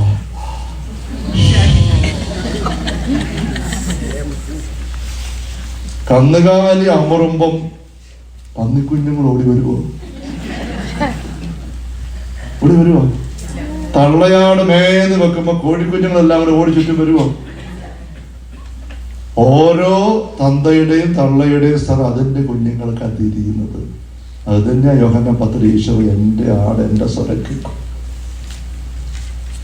സ്വർഗസ്ഥനായ ദൈവത്തിന്റെ വെളിപ്പെടുത്തലായ വചനം അതിന്റെ തനിമയില് നേരെ ചേർത്ത് നിന്നുകൊണ്ട് പങ്കുവെക്കുമ്പം ബോറടിക്കുന്നുണ്ടെങ്കിൽ സ്നേഹമുള്ളവരെ, ഗൗരവമുള്ള സൂചനയാണ്. നിന്റെ ഉള്ള് ഇതുവരെയും നീ ദൈവത്തിലേക്ക് ചേർത്തിട്ടില്ല. നിന്റെ ഉള്ള് പിശാചിനോട് ചേർന്നായിരിക്കുന്നത്. ഈശോ പറഞ്ഞ വാക്ക് പറഞ്ഞാൽ, നീ പിശാചിന്റെ മകനായിട്ട് മകളായിട്ടാണ് ഇപ്പോഴും ഇരിക്കുന്നത്. അതുകൊണ്ടാണ് ഇത് തിരിയാത്തത് എന്ന് ഞാൻ പറയുമ്പോൾ ഞാൻ അടച്ചു പറയുകയല്ല. നമുക്ക് ക്ഷീണമുള്ളവരുണ്ട്, മരുന്ന് കഴിക്കുന്നവരുണ്ട്, വാർദ്ധക്യ ഞെരുക്കമുള്ളവരുണ്ട്, ഉറങ്ങാൻ പറ്റാത്തവരുണ്ട്. അതിൻ്റെ ക്ഷീണമൊക്കെ ആയിട്ടിരിക്കുമ്പം തിരികെയല്ല, നമ്മുടെ ബുദ്ധി മനസ്സുമൊക്കെ വന്നിച്ചിരിക്കും. ഓക്കെ, അങ്ങനെ പ്രത്യേകിച്ചൊന്നൊരു കാരണം പറയാനൊന്നുമില്ല. അങ്ങനത്തെ വലിയ ഉറക്കക്ഷീണമൊന്നും വന്നിട്ടില്ല, വലിയ മരുന്ന് ആവശ്യമൊന്നുമില്ല. പക്ഷേ ഇത് ഭയങ്കര ബോറാണ് എന്നാണ് അനുഭവമെങ്കിൽ, സഹമുള്ള സഹോദരങ്ങളെ, വചനത്തില് സ്വർഗത്തിലെ ദൈവം ഈശോ വഴി വെളിപ്പെടുത്തിയ വാക്ക് വെച്ച് നിന്റെ അവസ്ഥ ഗൗരവത്തോടെ പരിഗണിക്കണം. നിന്റെ മേല് മറ്റവന് പിടുത്തം കിടപ്പുണ്ട്. നീ അവന്റെ ഗ്രിപ്പിലാണ്. അത് മാറാൻ നീ ആഗ്രഹിക്കുന്നില്ല. ഇവിടെ വന്നിരിക്കുന്നുണ്ടെങ്കിൽ, പള്ളി വന്നിട്ടുണ്ട്, ധ്യാനിക്കാൻ വന്ന ആൾക്കാർ നിർബന്ധിച്ച് വലിച്ചു കൊണ്ടിരുത്തി ഞാൻ ഇരിപ്പുണ്ട്, എന്നാ കാണിക്കുന്നത്. ഞായറാഴ്ച വെച്ചാണ് പോകണമെങ്കിൽ ദൈവമേ. നീ ആഗ്രഹിക്കുന്നില്ല. ആഗ്രഹിക്കാത്ത വ്യക്തിക്ക് കിട്ടിയല്ല, അനുദവിക്കാത്ത വ്യക്തിക്ക് കയറാൻ പറ്റുകയല്ല, വചനത്തിന് വിശ്വാസത്തോടെ തോന്നെടുക്കാതെ കയറാൻ പറ്റുകയല്ല. അങ്ങനെ വരുമ്പോൾ ഇത് ബോറാകും. വചനം കേട്ടിട്ട് ബോറടിച്ച് ഗ്രഹിക്കാൻ പറ്റാത്തവരെ ഈശോ വിശേഷിപ്പിക്കുന്ന, ഞാനല്ല, ഈശോ വിശേഷിപ്പിക്കുന്നത് പിതാവായ പിശാചിന്റെ. അതുകൊണ്ട് നീ ഗ്രഹിക്കാൻ പറ്റുന്നില്ല. Hallelujah, hallelujah. അപ്പോൾ രാവിലെ നമ്മൾ പറഞ്ഞ ദൈവത്തിന്റെ മക്കള് പിശാചിന്റെ മക്കൾ ആരെന്ന് തിരിച്ചറിയണം. ഞാൻ ദൈവത്തിന്റെ മകനായി മാറിയിട്ടുണ്ടോ? ഉണ്ടെങ്കിൽ തള്ളപ്പശു അമറുമ്പോഴേ കുഞ്ഞുങ്ങൾ ഓടി വരും, ചാടി വരും. തള്ളക്കോഴി ഒന്ന് ഒച്ച വെക്കുമ്പോഴേ കോഴിക്കുഞ്ഞ് ചുറ്റും ഓടി വരും. ഇല്ല, തള്ളക്കോഴി ഇങ്ങനെ കക്ക വെച്ച് കോഴിക്കുഞ്ഞുങ്ങളെല്ലാം ഓടി ചുറ്റിഞ്ഞു വരും. അറിയാൻ പറ്റിയല്ല. തമ്പുരാന്റെ വാക്കുകൾ കേൾക്കുമ്പം നമുക്ക് അനുഭവം. അതാണ് എമ്മാവസരി ശിഷ്യന്മാർ പറഞ്ഞത്. അവൻ സംസാരിച്ചപ്പോൾ നമ്മുടെ ഹൃദയം ജ്വലിക്കുകയായിരുന്നല്ലോ. അവൻ സംസാരിച്ച് ജ്വലിക്കുകയായിരുന്നില്ല, ഒരു ജ്വലത്തിലേക്ക് വന്നു. Hallelujah, hallelujah. അപ്പൊ നമ്മൾ ഈ ഒരു സ്നേഹം ദൈവത്തിൻ്റെത് ഒന്നാമത് അനുഭവിക്കണം. ദൈവരാജ്യ അനുഭവത്തിലേക്ക് വരുമ്പം ആദ്യം നീ അനുഭവിക്കണം. അറിയാൻ സ്വീകളാർ കണ്ണീരോടെ പൊട്ടിക്കറിഞ്ഞ് പറഞ്ഞില്ലേ, ദൈവത്തിന്റെ unconditional love it's something very different when we experience it. അത് അനുഭവിക്കുമ്പം അത് വലിയ അന്തരമാണ്. അങ്ങനെ ഒരു ഹോമോസെക്ഷൽ ലൈഫ് നടക്കുന്ന മനുഷ്യനായിരുന്നു. ഇത് സംഭവിച്ചിട്ട് 1 വർഷം കഴിഞ്ഞതേ ഉള്ളൂ. യൂട്യൂബിലൊക്കെ ഒത്തിരി എതിർക്കുന്ന ആൾക്കാർക്ക് മറ്റു വെക്കുന്നത് അങ്ങനെ ഹോമോസെക്ഷലാണ്, ഒരു ടാറ്റൂസ് കുത്തിയിരിക്കുന്നു, ഇത് കളിപ്പീരാണ്, സാത്താൻ്റെ അടുത്ത് കെണിയാണെന്നൊക്കെ പറഞ്ഞാൽ എന്തെങ്കിലും ആയിക്കോട്ടെ. ഞാൻ അങ്ങനെ കാണിച്ചത് കാരണം അങ്ങനെ പുണ്യവനായിട്ട് അവതരിപ്പിക്കാനൊന്നുമല്ല. അത്രയും പ്രായമുള്ള മനുഷ്യൻ ഇതുപോലെ ഒരു പ്രസ്ഥാനം സഭ ഉണ്ടാക്കിയിട്ട് അതിൻ്റെ ആളായിട്ട് നിൽക്കുന്നിടത്ത് ഈ ഒരു അനുഭവം ഉണ്ടായപ്പം അതിന് ഒരു ഉത്തരം കൊടുത്തുകൊണ്ട് മാറാൻ, രാജിവെച്ച് ഇറങ്ങാൻ, പരസ്യമായിട്ട് വീഡിയോ ചെയ്ത് ഫേസ്ബുക്കിൽ ഇടാൻ തയ്യാറായി. ഞങ്ങൾക്ക് ആ വലിയ ഈശ്വര വലിയ പണം ഒത്തിരി കാര്യം കടമ കടക്കാനുണ്ട്. അങ്ങനെ ഇടയ്ക്ക് പറയുന്നുണ്ട്, എൻ്റെ പാർട്ണറുണ്ട്, വേറെ പുരുഷനാണ്, അതെനിക്ക് പിരിയണം, ഒരു വലിയ വിഷയം. പിന്നെ ടാറ്റൂസ് മുഴുവൻ സാത്താൻ്റെ അടയാളം, അതങ്ങനെ ഒത്തിരി കാര്യമുണ്ട്. പക്ഷെ അങ്ങനെ തീരുമാനിച്ചു ജീവിതത്തിൽ വന്നോ ബാക്കി ഈശോ കൊണ്ടുപോകും. അവരെ നമ്മളതിന് വിധിക്കണ്ട. അപ്പൊ ഈ വ്യവസ്ഥയില്ലാത്ത ദൈവത്തിന്റെ സ്നേഹം നമ്മൾ അനുഭവിച്ചേ പറ്റൂ. അത് അനുഭവിച്ച് കയറിയെങ്കിലേ നമുക്ക് സഹോദരൻ ചേർത്ത് പിടിക്കാൻ പറ്റും.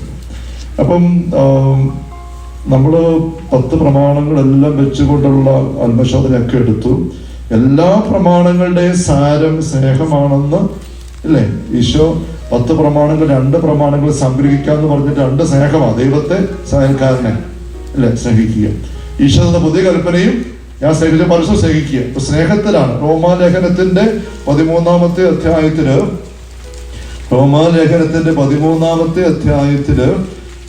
സ്നേഹത്തെ കുറിച്ച് ശക്തമായിട്ട് പഠിപ്പിക്കുന്നത് കാണാം. 8-ാം വാക്യം, റോമ 13:8, പരസ്പരം സ്നേഹിക്കുക എന്നതൊഴികെ നിങ്ങൾക്ക് ആരോടൊരു കടപ്പാടും ഉണ്ടാകരുത്. എന്നാൽ അയൽക്കാരനെ സ്നേഹിക്കുന്നവർ നിയമം പൂർത്തീകരിച്ചു കഴിഞ്ഞു. വ്യഭിചാരം ചെയ്യരുത്, കൊല്ലരുത്, മോഷ്ടിക്കരുത്, മോഹിക്കരുത് എന്നിവയും മറ്റേത് കൽപ്പനയും നിന്നെപ്പോലെ നിന്റെ അയൽക്കാരനെ സ്നേഹിക്കണമെന്ന ഒരു വാക്യത്തിൽ സംഭവിച്ചിരിക്കുന്നു. സ്നേഹം അയൽക്കാരൻ ഒരു ദ്രോഹവും ചെയ്യുന്നില്ല. അവിടെ നിയമത്തിന്റെ പൂർത്തീകരണ സ്നേഹമാണ്. നിയമത്തിന്റെ പൂർത്തീകരണ സ്നേഹമാണ്. ഈ റോമാലേഖനം നമുക്ക് ഇച്ചിരി ഗഹനമായിട്ട് പലപ്പോഴും തോന്നും. പക്ഷേ ഇത് വളരെ മനോഹരമായ ഇങ്ങനെ വെളിപ്പെടുത്തലും അത്ര വരുന്നത് നമുക്ക് നോക്കാൻ പറ്റും. ഇവിടെ ഈ 13-ാം അധ്യായത്തിന്റെ ആദ്യത്തെ ഒരു ഖണ്ഡിക ഈ ആദ്യത്തെ 3 പ്രമാണങ്ങളുടെ മേഖലയാണ്. ആദ്യത്തെ 3 കൽപ്പനകൾ, 10 കൽപ്പനകൾ, 3 കൽപ്പനകൾ ദൈവത്തെക്കുറിച്ചുള്ളതാണ് അല്ലെ ഒരു കൽപ്പലകയില്. ബാക്കി 7 കൽപ്പനകൾ 2-ാം കൽപ്പലകയിൽ തന്നാണ്. അപ്പൊ ആദ്യത്തെ ദൈവത്തോടുള്ള ബന്ധം, 2ാമത്തെ കൽപ്പലകയിൽ സഹോദര ബന്ധത്തിന്റെ മേഖലയാണ്. ഈ 1 മുതൽ 7 വരെയുള്ള മേഖല അധികാരികളോട് അധികാരം ദൈവദത്തമാണ്. എല്ലാ അധികാരം ദൈവത്തിന് ആ മേഖലയാണ് പറഞ്ഞിരിക്കുന്നത്. പിന്നെ ഈ 8 മുതൽ 14 വരെ പറയുമ്പോൾ പരസ്പര ബന്ധത്തിന്റെ മേഖല, മറ്റു പ്രമാണങ്ങൾ പറയുന്നത്. ഇത് തന്നെയാണ് തൊട്ട് പുറകില് 12-ാമത്തെ അധ്യായത്തിലും നിങ്ങൾ ചാടപ്പെട്ട് ചിന്തിക്കുന്ന നോട്ട് ചെയ്ത് വെച്ചു. റോമ 12 കാണാം 1 മുതൽ 8 വരെയുള്ള വാക്യങ്ങള് ഈ 3 പ്രമാണങ്ങളുടെ മേഖല, ദൈവത്തുള്ള ബന്ധത്തിന്റെ മേഖലയാണ്. ദൈവത്തുള്ള ബന്ധം, ക്രിസ്തുവിൽ നവജീവിതം എന്ന് പറഞ്ഞുകൊണ്ടുള്ള റോമ 12 1 മുതൽ നിങ്ങൾ യേശു ക്രിസ്തുവിനോട് ഐക്യപ്പെട്ട് രൂപാന്തരപ്പെട്ട് അവിടുന്ന് വിവേചിച്ചറിഞ്ഞ് അവിടുത്തെ കൃപകൾ സ്വീകരിച്ചുകൊണ്ട് ശുശ്രൂഷ വ്യാപരിച്ച് അങ്ങനെ ദൈവത്തോട് ചേർന്നു. പിന്നെ 9 മുതലുള്ള വാക്യങ്ങളിൽ സ്നേഹം നിഷ്കളങ്കം അറിവ് പറഞ്ഞുകൊണ്ട് ഈ 2ാം കൽപ്പന പുതിയ പറയുമ്പോൾ 21 വരെയുള്ള വാക്യങ്ങൾ, 3 കൽപ്പനയും 7 കൽപ്പനയും ഈ ഒരു പാറ്റേൺ തന്നെ വീണ്ടും 13-ാം വസത്തിലേക്ക് വരുമ്പോഴും തുടർന്ന് കാണാം. 1 മുതൽ 7 വരെ വീണ്ടും അധികാര ബന്ധം, മുകളിലേക്കുള്ള ബന്ധം. 8 മുതൽ പരസ്പര ബന്ധങ്ങളുടെ മേഖല പറയുകയാണ്. അപ്പൊ അവിടെ സ്നേഹമാണ് സർവോത്കൃഷ്ടം. സ്നേഹിക്കുക എന്നൊരു വേറെ കടപ്പാടും വേണ്ട. സ്നേഹിക്കുന്ന എല്ലാ ദൈവം പൂർത്തിയാക്കി. അവിടെ നമ്മൾ ഏതൊരു പ്രമാണത്തെ പറ്റി ചിന്തിക്കുമ്പോഴും ഈ സ്നേഹത്തിന്റെ മേഖല ശ്രദ്ധിക്കണം. ഒരു പിശാച് കൊലപാതക എന്ന് പറയുമ്പോൾ വെറുപ്പാണ്, സ്നേഹത്തിന് നേരെ എതിരോടാണ്. ദൈവം സ്നേഹമാണ്. ഉണ്ടോ? നേരെ ആ പോയിന്റ് വരുന്നത് കൊണ്ടങ്ങനെ ഒരു സ്നേഹത്തിന്റെ ഒരു മേഖല നമ്മൾ വളരെ ഗൗരവത്തോടെ ശ്രദ്ധിക്കുക. ഞാൻ എൻ്റെ പഠനത്തിൽ ഇങ്ങനെ പഠിച്ചു പോന്നപ്പോൾ ഈ പഠനത്തില് PhD മേഖലയ്ക്ക് വന്നപ്പം കണ്ടെത്തിയ ഒരു കണ്ടെത്തല് ഈ പൈശാചിക അറിവിനെ കുറിച്ച് പറയാൻ ഉപയോഗിക്കുന്ന 3 വാക്കുകൾ ഉണ്ട്. പേരുകൾ പിശാചിനെ കുറിച്ച് പറയുന്നത് സൈറ്റൻ, ഡെവിൾ, ഡീമൻ. ഈ 3 വാക്കുകളാണ് പൊതുവെ ഉപയോഗിക്കുന്നത്. ഗ്രീക്കിൽ നിന്ന് ഹെബ്രായ ഭാഷ എന്നൊക്കെ വന്ന് ഇംഗ്ലീഷിൽ ഇങ്ങനെ പൊതുവെ ഉപയോഗിക്കുന്ന വാക്കുകളാണ്. പിന്നെ അൺക്ലീൻ സ്പിരിറ്റ്, ഈവിൾ സ്പിരിറ്റ് ഒക്കെ ഡിസ്ക്രിപ്റ്റീവ് ആയിട്ടുള്ള പരാമർശങ്ങളാണ്, ഫ്രേസുകളാണ്. പേരുകൾ ഇത് 3 ഇത് 3 ഞാൻ ഇച്ചിരി പഠിച്ചപ്പം 3ന്റെ എറ്റിമോളജിക്കൽ മീനിങ് ഒന്നാണ്. സെയിം എന്നറിയോ? അകറ്റുക, അകൽച്ച. ഡീമൻ എന്നുള്ള വാക്ക് ഡായോ എന്നൊരു ഗ്രീക്ക് വാക്കിൽ നിന്ന് വരുന്നത് DAIO എന്ന് ഇംഗ്ലീഷിൽ ട്രാൻസ്ലേറ്റ് ചെയ്യാം. ഡായോ, ടു സെപ്പറേറ്റ് എന്നതിൻ്റെ അർത്ഥം. DAIO meaning to separate. അതിൽ നിന്നാണ് ഡീമൻ എന്ന വാക്ക് വരുന്നത്. ഇപ്പൊ ഡീമൻസ് എന്ന് പറഞ്ഞാൽ അകറ്റുന്നവര്, ഭിന്നിപ്പിക്കുന്നവരെന്നാണ് സൂചന. രണ്ടാമത് സൈറ്റൻ, സത്താനാസ് എന്നൊരു വാക്കാണ്. ഹീബ്രു സൊറിയാനിലെ ആ റൂട്ടിന് കിടപ്പുണ്ട്. സ്ത എന്നൊരു റൂട്ടാണ്. സ്ത എന്ന് വെച്ചാൽ ടു ടേൺ അറൗണ്ട്, യു-ടേൺ, പുറത്തിരിക്കുക. സത്ത, സത്ത എന്ന് പറഞ്ഞാല് കൂട്ടം വിട്ടിറങ്ങിപ്പോയവൻ, അപ്പോസ്റ്റേറ്റ്. കൂട്ടായ്മയിൽ നിന്ന് ഇറങ്ങി പിന്നെ വിശ്വാസത്തെ വിട്ടിറങ്ങിപ്പോയവൻ, അപ്പോസ്റ്റേറ്റ്. സത്ത. നാസ്, സർപ്പം. നാസിന്റെ അർത്ഥം സർപ്പം. സത്ത, ഭിന്നിച്ചു മാറിയവൻ. സത്ത, നാസ് എന്ന വാക്ക് വരാൻ, ഹീബ്രു ഭാഷ വരാൻ കാരണം സ്വർഗത്തിന്റെ കൂട്ടായ്മയിൽ നിന്ന് ഭിന്നിച്ചിറങ്ങിപ്പോയ സർപ്പം. അതാണ് ലൂസിഫർ. ലൂസിഫർ മാലാഖയായിരുന്നു, അത് പതിച്ചപ്പോൾ സർപ്പമായി മാറി. ഒരാ സർപ്പം സാത്താൻ, സാത്താനാസ്. ഇപ്പൊ സേറ്റൻ, ചാത്തൻ എല്ലാം അങ്ങനെ വരികയാണ്. വീണ്ടും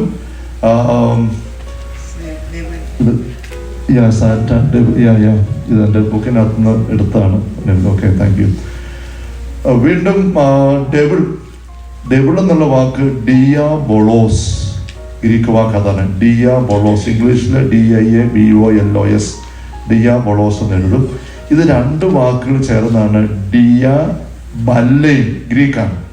DIA എന്ന് പറഞ്ഞാൽ വയ, ഇൻ ബിറ്റ്വീൻ, ത്രൂ, അങ്ങനെയാണ് ദിയ. ബല്ലൈൻ, BALLEN, BALLEIN, ബല്ലൈൻ, ഫോഴ്സ് ത്രൂ, എറിഞ്ഞ് കയറ്റുക, ബലമായിട്ട് കയറുക, തിരികെ കയറ്റുക. ഇതാണ് ബല്ലൈൻ, എറിഞ്ഞ് ബലമായിട്ട് കയറുക. ദിയ, ഇടയിലേക്ക് ബലമായിട്ട് കയറുക എന്നർത്ഥം, ഇടയിലേക്ക് കയറുക. അതിനകത്താണ് ഡിയാബോളോസ്, അതിനകത്ത് ഡെവിൾ എന്ന വാക്ക് വരുന്നത്. അപ്പൊ ഒന്നിച്ചിരിക്കുന്നതിന്റെ ഇടയിലേക്ക് ബലമായിട്ട് കയറിയിട്ട് രണ്ടാക്കുന്നു. ആപ്പ് വെച്ചടിച്ച് തടി കീറും, ആപ്പടിച്ച് കയറ്റി രണ്ടാക്കി. ഇതാണ് ഡെവിളിന്റെ പരിപാടി. പർദീസയിൽ ആദവും ഔവയും ദൈവവും ഒന്നായിട്ടിരുന്നിടത്ത് സർപ്പം വന്ന് കയറി കഴിഞ്ഞപ്പം പിന്നിച്ചു. സാത്താൻ എവിടെ ഇടപെടുന്നോ അതിന്റെ ഒരു സുനിശ്ചിത അടയാളം അകൽച്ചയാണ്. നല്ലപോലെ കുറിച്ച് വെച്ചു, മനസ്സിലും കള്ളാസനെ കുറിച്ച് വെച്ചു. സാത്താന്റെ ഇടപെടലിന്റെ സുനിശ്ചിത അടയാളം അകൽച്ച അനുഭവപ്പെടുന്നു എന്നുള്ളതാണ്. പരിശുദ്ധാരൂപിയുടെ ഇടപെടലിന്റെ സുനിശ്ചിത അടയാളം അടുപ്പം അനുഭവപ്പെടുന്നു എന്നുള്ളതാണ്. എന്തെല്ലാം സാഹചര്യങ്ങളാണേലും പരിശുദ്ധാരൂപി ഇടപെടുന്നിടത്ത് മത്തായി സുവിശേഷം 12-ാം അധ്യായത്തില് മത്തായി 12-ല് 15 മുതലുള്ള വാക്യങ്ങൾ, മത്തായി 12-ല് 15 മുതലുള്ള വാക്യങ്ങളിൽ നമ്മൾ വായിക്കുകയാണ്. ഇത് മനസ്സിലാക്കി ഈശോ അവിടുന്ന് പിൻവാങ്ങി. ഏത് മനസ്സിലാക്കിയിട്ട്? തൊട്ട് മോളി 14-ാം വാക്യം എന്താ പറയുന്നത്? ഫരിസേയർ അവിടുന്ന് പോയി അവരെ നശിപ്പിക്കേണ്ട ആലോചന നടത്തി. ഇത് മനസ്സിലാക്കി ഈശോ പിൻവാങ്ങുകയാണ്. എന്തുകൊണ്ട് നശിപ്പിക്കാൻ ആലോചിച്ചത്? പിന്നെ മുകളിലേക്ക് പോയാൽ 9 പറഞ്ഞ വാക്ക് സാപത്ത് രോഗശാന്തി കൊടുക്കുന്നു. അപ്പൊ ഈശോ അവരെ കുറ്റം കണ്ടുപിടിക്കാൻ വേണ്ടി അവർ നോക്കിയിരുന്നു. ഈശോ അവർ തിരുത്താൻ നോക്കി. പക്ഷെ പിന്നെയും ഈശോ അവര് വഴങ്ങുന്നില്ല. ഈശോ ചെയ്യാനുള്ള ചെയ്തു, സഭയ്ക്ക് കൊടുത്തു. ഇത് കണ്ടപ്പോൾ അവര് ഈശോയ്ക്കെതിരെ കൊല്ലാൻ ആലോചിച്ചിട്ട് പോവുകയാണ്. ഇത് മനസ്സിലാക്കി ഈശോ അവിടുന്ന് പിൻവാങ്ങി. ഈശോയുടെ ജീവിതത്തിലെ ശുശ്രൂഷ സംഭവങ്ങള് സുവിശേഷകന്മാര് പങ്കുവെക്കുന്നിടത്ത് ഈ പിൻവാങ്ങി ഒരു സാഹചര്യത്തില് എന്നുള്ള എത്ര നിസ്സാരമായൊരു പ്രവൃത്തിയാണ്. Hallelujah, hallelujah, hallelujah. ഈശോ ചെയ്ത അത്ഭുതങ്ങള് കാര്യങ്ങളെല്ലാം ആ നിരയില് ഒന്നുമല്ലാത്തൊരു കാര്യമാണ്. ഇവരിങ്ങനെ കൊല്ലാൻ ആലോചിച്ചപ്പോൾ ഈശോ അങ്ങ് പിൻവാങ്ങി പോയെന്ന് പറയുന്നത്. പക്ഷെ ഒന്നുമല്ലെന്ന് തോന്നുന്ന ചെറിയ പെരുമാറ്റത്തെ മത്തായി രേഖപ്പെടുത്തിയപ്പോൾ പരിശുദ്ധാത്മാവ് പറഞ്ഞു, ഇതിനെ ഒന്ന് വ്യാഖ്യാനിക്കണം. യേശയ്യായുടെ ഒരു വചനം ഉദ്ധരിച്ചുകൊണ്ട് പിൻവാങ്ങി അനേകപേർ അനുഗമിച്ചു. അപ്പം ഇത് 17-ാം വാക്യം, ഇത് യേശയ്യാ പ്രവാചകന് വഴി അരുളി ചെയ്യപ്പെട്ടത് പൂർത്തിയാകുന്നതിന് വേണ്ടിയാണ്. കണ്ടോ എന്താ യേശയ്യാ പറഞ്ഞത്? ഇത് ഞാൻ തെരഞ്ഞെടുത്ത എൻ്റെ ദാസൻ, എൻ്റെ ആത്മാവ് പ്രസാദിച്ച എൻ്റെ പ്രിയപ്പെട്ടവൻ, ഞാൻ അവൻ്റെ മേൽ എൻ്റെ ആത്മാവിനെ അയക്കും. ദൈവത്തിന്റെ ആത്മാവ് ഉള്ള വ്യക്തിയായിട്ട് യേശയ്യാ സൂചിപ്പിച്ചിരിക്കുന്നു. ഇവിടെ ഈശോയിൽ അത് പൂർത്തീകരിക്കുന്നു. ദൈവത്തിന്റെ ആത്മാവ് ഈശോയിലുണ്ട്. ദൈവാത്മാവ് നയിക്കുന്ന വ്യക്തിയാണ്. അതിന്റെ സൂചന പിൻവാങ്ങുക. പരിശുദ്ധാത്മാവുള്ള വ്യക്തി അടിക്കാൻ നിൽക്കുകയല്ല, പിൻവാങ്ങി. വീണ്ടും നാട്ടു നോക്കൂ. ഇനി അയക്കും ആത്മാവിന്. ദൈവത്തിന് ഇനിയും കിട്ടും, ഇനിയും കൊടുക്കും. അവർ വിജാതിയിൽ ന്യായവിധി അറിയിക്കും. തർക്കിക്കുകയോ ബഹളം കൂട്ടുകയില്ല. തെരുവീതിയിലെ ശബ്ദമാരും കേൾക്കുകയില്ല. നീതിയെ വിജയത്തിൽ എത്തിക്കുന്നവരെ ചതഞ്ഞ ഞാങ്ങനെ ഒടിക്കുകയില്ല. പുകഞ്ഞ തിരി കെടുത്തുകയില്ല. അവന്റെ നടന്ന് വിജാതിൽ പ്രത്യാശ വയ്ക്കും. ഇതാണ് ദൈവത്തിന്റെ ആത്മാവുള്ള വ്യക്തിയുടെ പെരുമാറ്റ ശൈലി. യേശയ്യായെ ഉദ്ധരിച്ചുകൊണ്ട് ഈ പിൻവാങ്ങി എന്നുള്ള ചെറിയ പെരുമാറ്റത്തെ വ്യാഖ്യാനിച്ച് വിശദീകരിച്ചുകൊണ്ട് പരിശുദ്ധാത്മാവ് മത്തായി വഴി പഠിപ്പിക്കുകയാണ്. പുകയുന്ന തിരി പുകഞ്ഞ കൊള്ളി പുറത്തെന്നാണ് കൊണ്ട് കാരണന്മാര് പറയുന്നത്. പുകഞ്ഞ തിരിയും അകത്ത് എന്നാണ് വചനം പറയുന്നത്. ചതഞ്ഞ ഞാങ്ങണ തന്നെ ഒന്നിനും കൊള്ളിയാലത്ത് ബലമില്ലാത്തതാണ്. അത് ചതഞ്ഞും കൂടെ പോയാലോ ഒന്നിനും കൊള്ളത്തില്ല, എടുത്ത് കളഞ്ഞാൽ മതി. അതുപോലും തമ്പുരാൻ കളയാതെ വെച്ചോണ്ടിരിക്കും. ഈശോയുടെ 12 പേരെ നോക്കി കഴിയുമ്പം ശെമയോൻ, പത്രോസ്, ഷെമയോൻ എന്ന പേരിന്റെ തന്നെ അർത്ഥം ഞാങ്ങണം എന്നൊരു അർത്ഥമുണ്ട്. ഇളകുന്ന ഞാങ്ങണം അർത്ഥം ആ പേരിനുണ്ട്. അങ്ങനെയുള്ള ഷെമയോനെ ഈശോ പിടിച്ചിട്ട് പറഞ്ഞു, ഞാൻ പാറയാക്കും. ഉണ്ടോ ഈ പീറ്റർ എന്നുള്ള പേര് പറയാൻ? പീറ്റർ കേപ്പ പാറ. അതിന്റെ അർത്ഥം ഇനി ഇളകുന്ന ആളാണ്, ഉറപ്പുള്ള അടുത്ത ഉറപ്പുള്ള ആളാണ് മാറ്റും. അതതിൻ്റെ സൂചന, ഉറപ്പുണ്ടാകുന്ന. അപ്പൊ അങ്ങനെ ശിവൻ ഇങ്ങനെ എടുത്തിയാട്ടക്കാരൻ അങ്ങോട്ടും ഇങ്ങോട്ടും തടസ്സപ്പെടുത്തുന്നു, സാത്താൻ സ്വരം പറയുന്നു, ഇവരെ കാലിൽ സമ്മതിക്കുക, ഇങ്ങനെ എല്ലാം പോകുന്ന പത്രോസ് എന്നെ ഈശോ പാറയാക്കി ഉറപ്പിച്ച അവസാനം കുരിശിൽ തലകീഴ മരിക്കാൻ മാത്രം ഈശോയ്ക്ക് വേണ്ടി നിലകൊള്ള നാളെ മാറ്റി. ഈശോ വെച്ചുകൊണ്ടിരുന്ന ശേമേനെ തള്ളി പറഞ്ഞു പിടിക്കുക. തള്ളി പറഞ്ഞിട്ട് 3 പ്രാവശ്യം സ്നേഹം വെച്ച് പറപ്പിച്ച് പിന്നെ ചേർത്ത് പിടിക്കുകയാണ്. അതാണ് ഈ ചതഞ്ഞ് ഞാങ്ങനെ ഓടിക്കുക. പുകയുന്ന തിരി, യൂദാസ്കറിയാത്ത ഒരു പുകയുന്ന തിരിയായിരുന്നു ഈശോ. നിരന്തരം കൂടെ നടന്ന് ഇങ്ങനെ വിശ്വസിക്കുകയില്ല, സ്വന്തം പ്ലാനുമായിട്ട്. നമ്മൾ ഓർത്ത് നോക്കിയാൽ നമ്മുടെ കൂടെ ഒരാൾ എപ്പോഴും നടക്കാത്ത നമുക്ക് എന്തൊരു ഞെരുക്കമാണ്. ഏത് കാര്യം പറയുമ്പോഴും ചെയ്യുമ്പോഴും എല്ലാം മാറി നിന്ന് കൈ കെട്ടിയത് വെറുപുറത്തുകൊണ്ട് പിന്നെ എങ്ങനെയാണോ അതെന്തിനാ ഇങ്ങനെ എതിർശ്രദ്ധയായിട്ട് കൂടെ നിൽക്കുന്ന ഒരു വ്യക്തിയെ കൊണ്ട് കൂടെ നടക്കാന്ന് പറഞ്ഞാൽ എന്തൊരു ഞെരുക്കമാണ്. അങ്ങനെ ഒരു പുകയുന്ന തിരി, കണ്ണ് നീറുന്നു, കണ്ണു തുറക്കുമ്പോൾ ഇങ്ങനെ ശ്വാസം പൊട്ടിക്കുകയാണ്. ആ പുകയുന്ന തിരിയെ ഈശോ അവസാനം വരെ കെടുത്തിയില്ല. അന്ത്യത്താഴത്തിലും സാത്താനെ നിറച്ചു വെച്ച് ഒറ്റിക്കൊടുക്കാൻ ചുംബനമായിട്ട് ചിരിച്ചുകൊണ്ട് വരുന്നിടത്തും എടാ വൃത്തി കിട്ടവനെ പോടാ എന്ന് പറഞ്ഞില്ല. സ്നേഹിത എന്ന് വിളിച്ചു. സ്നേഹിത എന്ന് അവിടെയും വിളിച്ചു. സാത്താൻ അകത്തുള്ള ആളിന്റെ ചുംബന സ്പർശനം ഈശോയ്ക്ക് എന്തോ ഒരു അരോചകമായിരുന്നിരിക്കും. ഒരു വൃത്തികെട്ട വ്യക്തി, നമുക്ക് സ്നേഹമുള്ളവർക്കല്ലേ ചുംബനം, സ്നേഹത്തിന്റെ അടയാള ചുംബനം. വൃത്തികെട്ട ഒരു വ്യക്തിയെ ചുംബനം നമുക്ക് സഹിക്കാൻ പറ്റില്ല. ദൈവപുത്രനായ ഈശോയ്ക്ക് സാത്താൻ നിറഞ്ഞ യൂദാസിന്റെ ചുംബനം എന്താ അനുഭവം ചിന്തിക്കാൻ പറ്റും. സാത്താൻ അകത്തിരിക്കുന്ന ഇളിച്ചോണ്ട്, എന്നിട്ട് സാത്താനുള്ള വ്യക്തി വന്ന് കവളത്ത് മൊത്തുകയാണ്. എന്തൊരു ഭീകരമായ അവസ്ഥ ഈശോയ്ക്ക്. അങ്ങനെ വരുന്നത് കണ്ടിട്ടും സ്നേഹിതാന്ന് വിളിച്ചു. ഇതാണ് പരിശുദ്ധാത്മാവും ഉള്ള വ്യക്തി പെരുമാറുന്ന രീതി. സ്വർഗസ്ഥനായ പിതാവിന്റെ മക്കളാകുന്നവർ ഇങ്ങനെയാണ് പെരുമാറേണ്ടത്. ഇങ്ങനെ പെരുമാറാനുള്ള തീരുമാനമെടുത്ത് അതിനുള്ള കരുത്ത് പ്രാർത്ഥന വഴി എടുക്കണം. നമുക്ക് അതിലേക്ക് നാളെ വരാം. പ്രാർത്ഥനയുടെ കരുത്തെടുക്കണം. പ്രാർത്ഥനയുടെ പ്രധാന അർത്ഥം കരുത്തെടുക്കുക, ഡൗൺലോഡിങ് പവറാണ്. Empowering, recharging.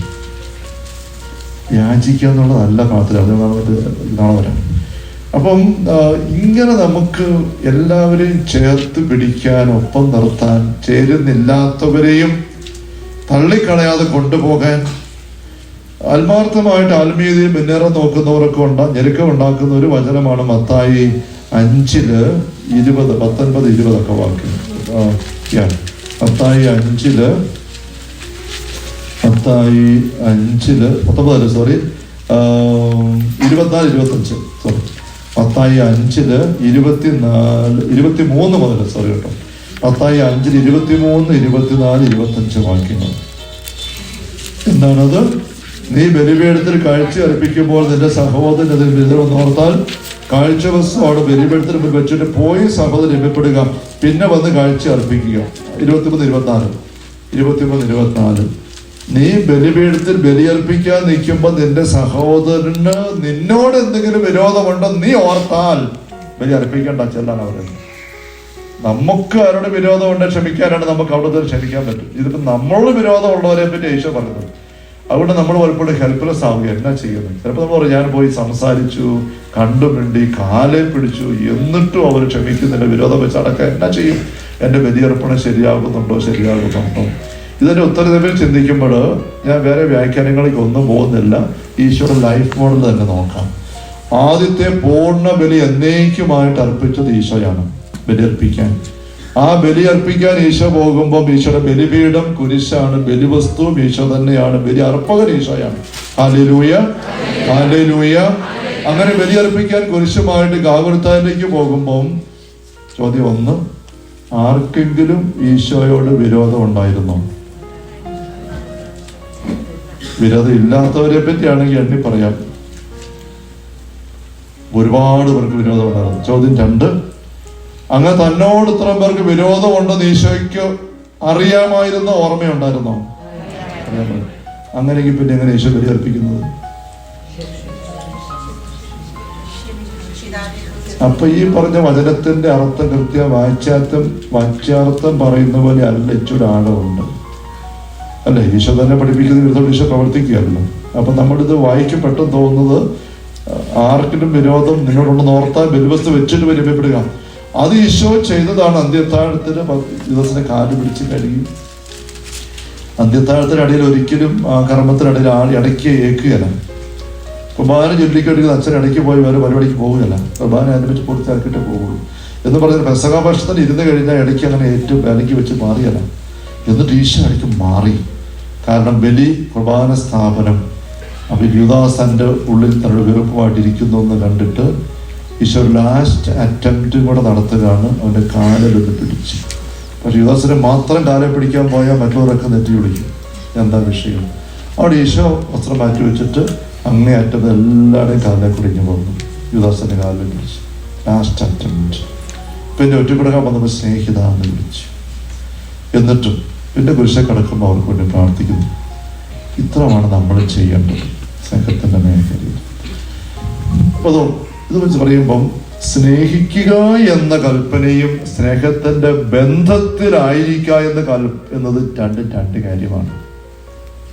കുറേ പേർ കൺഫ്യൂഷൻ വരുന്നത് സ്നേഹിക്കാൻ എനിക്ക് പറ്റുന്നില്ല, അവർ സഹകരിക്കുന്നില്ല, അപ്പൊ എന്റെ സ്നേഹം ശരിയല്ലല്ലോ, അവർ പടങ്ങിയിരിക്കുന്നു, വാശി പിടിച്ചിരിക്കുന്നു, കാണുന്നില്ല, മിണ്ടുന്നില്ല, വരികയല്ല, മിണ്ടിയാലും. അത് സ്നേഹത്തിന്റെ ബന്ധത്തിലല്ലെന്നാണ്. അത് ബന്ധമില്ലായ്മയാണ്. ബന്ധമില്ലാത്തത് സ്നേഹിക്കാൻ പറ്റുമോ? സ്നേഹത്തിന്റെ ബന്ധം ഇല്ലാത്തടത്തും എനിക്ക് സ്നേഹിച്ചു പോകാൻ പറ്റുമോ? പറ്റും. ദൈവം അങ്ങനെ സ്നേഹിക്കുന്നത്. ദൈവ സ്നേഹമായിട്ടായിരിക്കുന്നത് ബന്ധത്തിലായിരുന്നുകൊണ്ടല്ല എല്ലാവരുമായിട്ടും. യൂദാസ് അല്ലെങ്കിൽ ബന്ധമുണ്ട് ഈശോയോട്? ഒരു ബന്ധമില്ല. ഈശോ സ്നേഹിക്കുക. ഈശോയെ വെറുത്ത ആൾക്കാര് ഈശോ അവരുമായിട്ട് ബന്ധം അനുഭവിക്കുന്നില്ല. ബന്ധത്തിന്റെ അനുഭവം ഇല്ല അവിടെ. ഈശോ സ്നേഹിക്കുക. അപ്പൊ ഇതാണ് ദൈവത്തിന്റെ കൽപ്പന, സ്നേഹിക്കുക. സ്നേഹത്തിന്റെ ബന്ധത്തിലായിരിക്കും. അതിന് ആർക്ക് കൽപ്പിക്കാൻ പറ്റിയല്ല. കാരണം ഹല്ലേലൂയ, ഹല്ലേലൂയ, ഹല്ലേലൂയ. ഇവിടെ നോക്കിക്ക്, സ്നേഹിക്കുക എന്ന് പറയുന്നത് ഇങ്ങനെയാണ്. ഞാൻ ഇത് കൈ നീട്ടി പിടിക്കുകയാണ്. ഇതെന്റെ സന്നദ്ധതയുടെ അടയാളമാണ്. കൈ നീട്ടി പിടിക്കും ഞാൻ ഒരാൾ നേരെ. മറ്റേ ആളെന്ന് കണ്ടിട്ട് കൈ കെട്ടി നിന്നാൽ ബന്ധം ഉണ്ടാവുകയില്ല. ഞാൻ കൈ നീട്ടി പിടിക്കുന്നതാണ്, മറ്റേ ആൾ കൈ നീട്ടി ഇങ്ങനെ പിടിച്ചാൽ ബന്ധമായി. അങ്ങനെ ബന്ധം ഉണ്ടാവണം. മറ്റേ ആൾ തീരുമാനിക്കണം, ഞാൻ മാത്രം തീരുമാനിച്ചാൽ പോരാ. മനസ്സിലായോ? മറ്റേയാളുടെ തീരുമാനത്തെ വളച്ചെടുക്കാൻ നമുക്ക് ആർക്കും അനുവാദമില്ല. ദൈവം പോലും ചെയ്യുകയാണ്. അത് അവര് തീരുമാനിക്കണം. Free will. അതുകൊണ്ട് നമുക്ക് ബന്ധത്തിലായിരിക്കുക എന്നുള്ളത് ദൈവത്തിന് പോലും നമ്മോട് കൽപ്പിക്കാൻ പറ്റിയല്ല. ദൈവം മനുഷ്യന്റെ ഭൂമി ജീവിച്ചിട്ട് പോലും എല്ലാവരുടെ ബന്ധം ഉണ്ടാക്കാൻ പറ്റിയില്ല. സ്നേഹത്തിന്റെ ബന്ധത്തിലേക്ക് വരാതെ മറുതലിച്ച് മാറി നിൽക്കുന്ന ആരെയും നോക്കി നിങ്ങൾ വിഷമിക്കണ്ട. ഏത് എനിക്ക് സ്നേഹിക്കാൻ പറ്റുന്നില്ലല്ലോ, സ്നേഹത്തിൽ വരുന്നില്ല, വിഷമം വേണം, പക്ഷെ ആത്മീയതയിൽ കോട്ടമില്ല. ആ വിഷമമുണ്ട്. നിനക്ക് എല്ലാവരെയും സ്നേഹിക്കാം, അത് നിന്റെ തീരുമാനമാണ്. അതിന് അവരുടെ സഹകരണം വേണ്ട. You can go on loving. It is A matter of decision. ഞാൻ തീരുമാനിക്കുക, ഞാൻ സ്നേഹിക്കും. ആരെങ്കിലും അത് കണ്ടിട്ട് ഇങ്ങോട്ട് തിരിഞ്ഞ് സ്നേഹിച്ച ബന്ധമായി. ബന്ധമെന്ന് പറഞ്ഞ് ആരംഭിച്ചാൽ സ്നേഹം ചന്ദ്രനെ പോലെ എന്ന് പറയും. നാടൻ വാക്ക് പറയുന്നതാണ്. ചന്ദ്രൻ എപ്പോഴും ഒന്ന് വളർന്നോണ്ടിരിക്കും, അല്ല കുറഞ്ഞോണ്ടിരിക്കും. സ്നേഹം സ്റ്റാറ്റിക് അല്ല, ഒന്നുകിൽ അത് വളർന്നോണ്ടിരിക്കും. വളരുന്നില്ലാത്ത സ്നേഹം കുറയുന്നുണ്ട്. അപ്പൊ നോക്കിക്കേ, ഇങ്ങനെ സ്നേഹത്തിന്റെ ബന്ധത്തിലേക്ക് വന്നു. Hallelujah, hallelujah. അപ്പൊ ഒരാള് കുറച്ചുകൂടെ സ്നേഹിക്കുക അങ്ങോട്ട്. അപ്പം ഈ സ്നേഹത്തിലേക്ക് വന്ന വ്യക്തി അത് കണ്ടിട്ട് അത്രയും കൂടെ സ്നേഹിച്ചാൽ ബന്ധം കൂടുതൽ ബലമായി. അപ്പൊ ഈ വ്യക്തി വീണ്ടും സ്നേഹിക്കുകയാണ്. കുറച്ചുകൂടെ തുറന്നു കൊടുക്കുന്നു, ആത്മാർത്ഥത കാണിക്കുന്നു, പങ്കുവെക്കുന്നു. മറ്റേ വ്യക്തി അത് സ്വീകരിച്ചാൽ ബന്ധം ആഴപ്പെട്ടു. Hallelujah, hallelujah. വീണ്ടും തുറന്നു കൊടുക്കുന്നു. അപ്പൊ ഇത് വന്ന് അവസാനം പൂർണ്ണമായിട്ട് ഒന്നാകുന്നു. അങ്ങനെ പൂർണ്ണമായിട്ട് തുറന്ന് കൊടുത്തു സ്വീകരിച്ചും ഒന്നായത് ആകപ്പാടെ 3 പേരേ ഉള്ളൂ, പിതാവും പുത്രനും പരിശുദ്ധാത്മാവും. അതുകൊണ്ട് അവരെ കുറിച്ച് ഏകദൈവം, ഒരു ദൈവം എന്ന് പറയുന്നത്. ഇതാണ് നമ്മുടെ മോഡൽ. ദൈവം എപ്പോഴും സ്നേഹിക്കുകയാണ്. യെശയ്യാ 65 1-2 വാക്യങ്ങൾ നോക്കിക്കേ. യെശയ്യാ 65 1-2 വാക്യങ്ങൾ.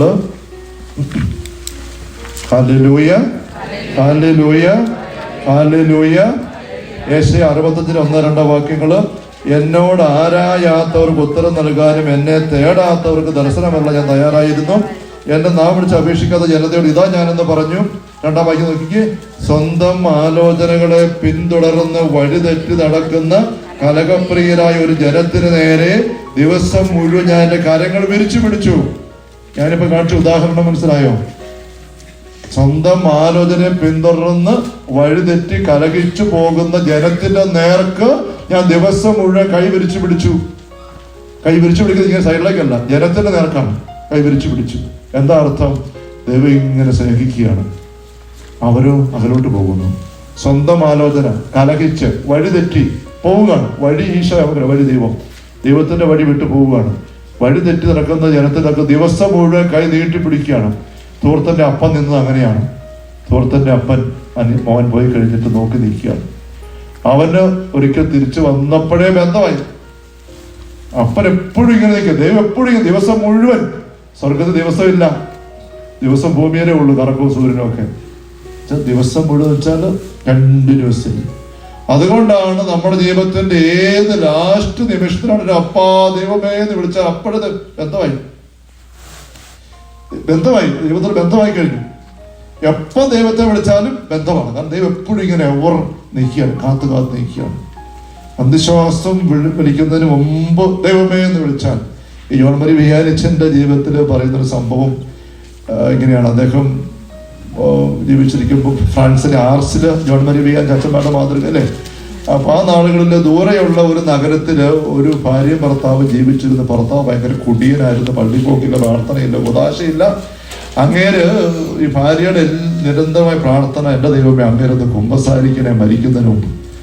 അതിനുവേണ്ടി ഭാര്യ പ്രാർത്ഥിച്ചിരുന്നു. പക്ഷെ ഒരു ദിവസം ഇങ്ങേര് കുടിയും കഴിഞ്ഞ് പൂസായി പാതിര കഴിഞ്ഞ സമയത്ത് ഇങ്ങനെ വരുമ്പോൾ ഹല്ലേലൂയ, ഹല്ലേലൂയ, ഉറക്കം വരുന്നുണ്ടോ?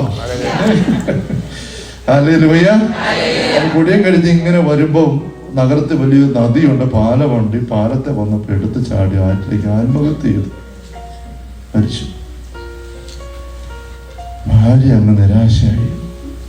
ഞാൻ ദൈവമേ വേറെ ഒന്നും ചോദിച്ചില്ലല്ലോ, അങ്ങയുടെ ആത്മരക്ഷ മാത്രം ചോദിച്ചിട്ട് അതുപോലും തന്നില്ലല്ലോ. വർഷങ്ങളായിട്ട് കുമ്പസാരമില്ല, പ്രാർത്ഥനയില്ല, പള്ളിപ്പോക്കില്ല, ആത്മഹത്യ, മദ്യപാനം. ദൈവമേ നശിച്ചല്ലോ നരകത്തിന്റെ അടിത്തട്ട്.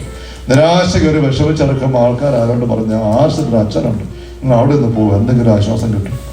അങ്ങനെ ഈ സ്ത്രീ ഒത്തിരി യാത്ര ചെയ്ത് ഈ ആർസി ചെന്നു. വലിയ ആൾക്കൂട്ടമാണ്. ചെറിയ പള്ളിക്കകത്ത് ഇങ്ങനെ ആൾക്കാർ പുറത്തുവരില്ല. 8-10 ദിവസവും കാത്തു നിന്നാൽ അച്ഛൻ്റെ കുമ്പസാരക്കൂട്ടി കിട്ടും. അച്ഛൻ 10-12 മണിക്കൂർ കുമ്പസാരിപ്പിക്കുകയാണ്. അങ്ങനെ ആൾക്കൂട്ടം. ട്രെയിനൊക്കെ ഇട്ട സംഭവം അറിയാമല്ലോ, അങ്ങോട്ട് അതുപോലെ ആൾക്കൂട്ടം അറിയാം. അപ്പൊ ഈ സ്ത്രീ വന്ന് പള്ളിക്കകത്ത് കയറി അവിടെ ഇരിക്കുകയാണ്. അച്ഛനെ എങ്ങനെ കാണും പറയും. അച്ഛൻ ഇങ്ങനെ കുഞ്ഞു പള്ളിക്കകത്ത് ഒരു വശത്ത് ഇങ്ങനെ പുരുഷന്മാരുടെ കുമ്പസാരക്കൂടി, ഇപ്പോൾ സ്ത്രീയുടെ കുമ്പസാരക്കൂടി, കുഞ്ഞു പള്ളിയാണ്. അതിനടുത്ത് ബസിലിക്കൊക്കെ ഉണ്ടാക്കിയിട്ടുണ്ട്. എനിക്കൊരിക്കൽ പോകാൻ അവസരം കിട്ടി. അപ്പം ഈ അവിടെ പള്ളിക്കകത്ത് ഒരു പുൾപ്പിറ്റുണ്ട്. അന്നും പ്രസംഗം പുൾപ്പിറ്റലാണ്, മൈക്കില്ലാത്തതുകൊണ്ട് അച്ഛന്മാർ പ്രസംഗിക്കുന്ന പുൾപ്പിറ്റ വന്ന് കയറിയിട്ട് പ്രസംഗിക്കുന്നതെല്ലാം കേൾക്കാൻ വേണ്ടിയിട്ട്. അപ്പം അച്ഛൻ ഈ കുമ്പസാരം പുരുഷന്മാരുടെ വശത്ത് നടത്തി ഒരു 11 മണിയാകുമ്പം മറുവശത്തേക്ക് പോകും. അങ്ങനെ പോകുമ്പോഴോ ഈ പുൾപ്പിറ്റ വന്ന് കയറിയിട്ട് അല്പം നേരം പ്രസംഗിക്കും, ഉപദേശം പറയാൻ ആൾക്കാർക്ക് വേണ്ടിയിട്ട്. ഞാൻ ആ പള്ളിയിൽ ഒരുക്കി ചെന്നപ്പം ഞാൻ ഈ പുൾപ്പിറ്റ പോയി കയറി. അവിടെ നിന്നിട്ട് ഞാൻ അച്ഛൻ്റെ പ്രാർത്ഥിച്ച് എനിക്ക് പ്രസംഗിച്ച പോലെ പ്രസംഗിക്കാൻ കുറവ് വാങ്ങിത്തരാൻ ഒരു പ്രാർത്ഥന നടത്തി പെട്ടെന്ന് ഓടി കയറി പെട്ടെന്ന് പറയുന്നത് സന്തോഷം കൊണ്ട് പറഞ്ഞു. അപ്പൊ അച്ഛൻ ഈ പുൾപ്പിറ്റ കയറാൻ ഇങ്ങനെ പോകുമ്പോണ്ടല്ലോ, അതിൻ്റെ അടുത്ത് ആണ് ഈ സ്ത്രീ ഇരുന്നിരുന്ന വെച്ചാൽ പോകുന്ന വഴിക്ക്. ഈ സ്ത്രീയുടെ അടുത്ത് വന്നപ്പം അച്ഛൻ്റെ ആന്തരികം കിട്ടിയിട്ട് അച്ഛൻ പെട്ടെന്ന് സ്ത്രീയെ നോക്കിയിട്ട് അച്ഛൻ പറഞ്ഞു, സഹോദരി നിരാശപ്പെടണ്ട, നിന്റെ ഭർത്താവ് നശിച്ചു പോയിട്ടില്ല. ഇങ്ങനെ പറഞ്ഞു. പക്ഷെ സ്ത്രീക്ക് വിശ്വാസമായില്ല. കാരണം ആ സ്ത്രീ വിചാരിച്ചു അച്ഛൻ അറിയാൻ വരെ അച്ഛൻ ഇങ്ങനെ പുറത്തെ സ്ത്രീകളോട് പറഞ്ഞായിരിക്കും, എൻ്റെ ഭർത്താവ് എങ്ങനെയാണെന്ന് അച്ഛൻ അറിയത്തില്ല, അതുപോലെ നശിച്ചതാണ്. അപ്പം ദൈവം അച്ഛന് ഒരു അടയാളം കൊടുക്കുകയാണ്. അച്ഛൻ പറഞ്ഞു മെയ് മാസത്തിലെ പൂച്ചെണ്ടുകൾ ഓർമ്മിച്ച്. ഉടനെ സ്ത്രീ ഓർമ്മിച്ച് മെയ് മാസം മാതാവിന് വണക്കമാസം, മാതാവിൻ്റെ അടുത്താറ് പറഞ്ഞ വീട്ടിട്ടുണ്ട് രൂപക്കൂട്. അവിടെ ഇങ്ങനെ ആ വണക്കമാസ പ്രാർത്ഥനയ്ക്ക് ഒരുക്കമായിട്ട് ഇങ്ങനെ മുറ്റത്തോട് നടന്ന് സന്ധ്യ ആകുമ്പോഴത്തേക്ക് ഈ സ്ത്രീ ഒരു പൂക്കൾ പറിച്ചു വെക്കും. എന്നിട്ട് പ്രാർത്ഥനയ്ക്ക് ഒരുക്കുന്നത് ഇരുട്ടാകുന്നതിന് മുമ്പ്. അപ്പൊ ഈ സ്ത്രീ ഇങ്ങനെ പൂ പറിക്കാൻ ഇറങ്ങുമ്പം ഈ മനുഷ്യൻ കുടിക്കാൻ പോയിട്ട് അവിടെ എങ്ങാനോട്ട് കുടിക്കാൻ പോകുന്നുണ്ടെങ്കിൽ ഈ സ്ത്രീ ഇങ്ങനെ പൂ പറിക്കുന്ന കാണുമ്പം ഈ മനുഷ്യന് കൂടുതൽ ചെന്നിട്ട് എവിടെ നിന്നെങ്കിലും കൈ എത്താത്ത പൂവൊക്കെ പറിച്ചിട്ട് ഇങ്ങനെ കൊടുക്കും. ഈ മനുഷ്യൻ ജീവിതകാലത്ത് ഇത് ആയക നന്മ ഇതാണ്, ദൈവിക പ്രവർത്തി ഇതാണ്. വണക്കമാസത്തിൽ പൂ പറിച്ചിട്ട് കൊടുത്തു. അപ്പൊ അച്ഛൻ പറയണം മെയ് മാസത്തിലെ പൂച്ചെണ്ടുകൾ ഓർമ്മിച്ച്. പെട്ടെന്ന് ഓർമ്മ വന്നത്. അതുകൊണ്ട് പരിശുദ്ധ അമ്മ ഒരു അനുഗ്രഹം വാങ്ങിക്കൊടുത്തു, പാലത്തിനും വെള്ളത്തിനും ഇടയ്ക്ക് എൻ്റെ ദൈവമേ എന്ന് വിളിക്കാൻ. ഇത് കേട്ടപ്പോൾ ഈ സ്ത്രീ പറഞ്ഞു അത് എൻ്റെ ഭർത്താവാ, പാലത്തിനും വെള്ളത്തിനും ഇടയ്ക്കാണ് എൻ്റെ ആള് തന്നെയാണ്. കാരണം പാലത്തിൽ ചാടി ആത്മഹത്യ ചെയ്തതാണ്. ഇത് ജോൺ ജെയിംസിനെ കുറിച്ചുള്ള ഏറ്റവും ബൃഹത്തായ പുസ്തകമുണ്ട്, ക്യൂർ ദി ആർട്സ് എന്ന് പറഞ്ഞുകൊണ്ട് ഇംഗ്ലീഷിൽ നാമക നടപടികളെല്ലാം പറഞ്ഞിട്ടുണ്ട്. അതിനകത്ത് സാക്ഷ്യപ്പെടുത്തപ്പെട്ടിരിക്കുന്ന നാമക കമ്മിറ്റി സാക്ഷ്യപ്പെടുത്തിയ സംഭവത്തിൽപ്പെട്ടത് വരികയാണ്. നോക്കിക്കേ, തമ്പുരാൻ എപ്പോഴും ഇങ്ങനെ കൈനീട്ടി പിടിക്കുകയാണ്. ആ മനുഷ്യൻ ആ വെള്ളത്തിലേക്ക് പോകുന്നിടത്ത് ദൈവമേ എന്ന് വിളിക്കാൻ ഒരു ചിന്ത, അത് മാതാവിനോടുള്ളൊരു ഭക്തി എവിടെയോ മറ്റു ഉള്ളിലുണ്ടായിരുന്നു. ഈ പൂ പറിച്ചു കൊടുക്കുമ്പോൾ അത്രയേ ഉള്ളൂ. മാതാവ് നോക്കി നിൽക്കാൻ, മാതാവ് നമ്മളെല്ലാം നോക്കി ഇങ്ങനെ, നമുക്കറിയാം മാതാവ് രക്തക്കണ്ണീരൊക്കെ എത്ര ചിത്രങ്ങളാണ് ഇങ്ങനെ, എന്തുമാത്രം മാതാവിൻ്റെ സാന്നിധ്യമാണ് നമുക്ക് ചുറ്റും ഇങ്ങനെ. ഓക്കെ മാതാവിനെ കുറിച്ച് പറയാൻ നമുക്ക് ഒത്തിരി അങ്ങനെ അല്ലേ സമയമില്ല. മാതാവ് ഇത്രയും ചെയ്ത ആളിന് ഒരു തോണ്ടിട്ട് കൊടുത്തു ദൈവമെന്ന് വിളിക്കാൻ. ദൈവമേ എന്ന് വിളിച്ചു കൊണ്ട് ബന്ധമായി. അച്ഛൻ പറഞ്ഞു ശുദ്ധീകരണത്തിന്റെ അടിത്തട്ടിലുണ്ട്, പ്രാർത്ഥിച്ചോളാൻ പറഞ്ഞു. പ്രാർത്ഥിച്ചു. അങ്ങനെ സ്ത്രീ പ്രത്യാശയോടെ തിരിച്ചു. ആ സ്ത്രീ സാക്ഷ്യപ്പെടുത്തിയ സംഭവമാണ്. അപ്പൊ തമ്പുരാൻ എപ്പോഴും ഇങ്ങനെയാണ്. അവിടെ നമ്മുടെ സ്നേഹമുള്ളവരെ ചെയ്യേണ്ട കാര്യം എല്ലാവരുടെ നേർക്ക് ഇങ്ങനെ കൈ നീട്ടി പിടിച്ചതല്ല, സ്നേഹത്തിന്റെ ആ ഒരു തുറവിയോടെ നീങ്ങണം. ആരിൽ നിന്ന് നമ്മൾ പിൻവലിക്കരുത്. ഇതാണ് നമ്മുടെ ചലഞ്ച്.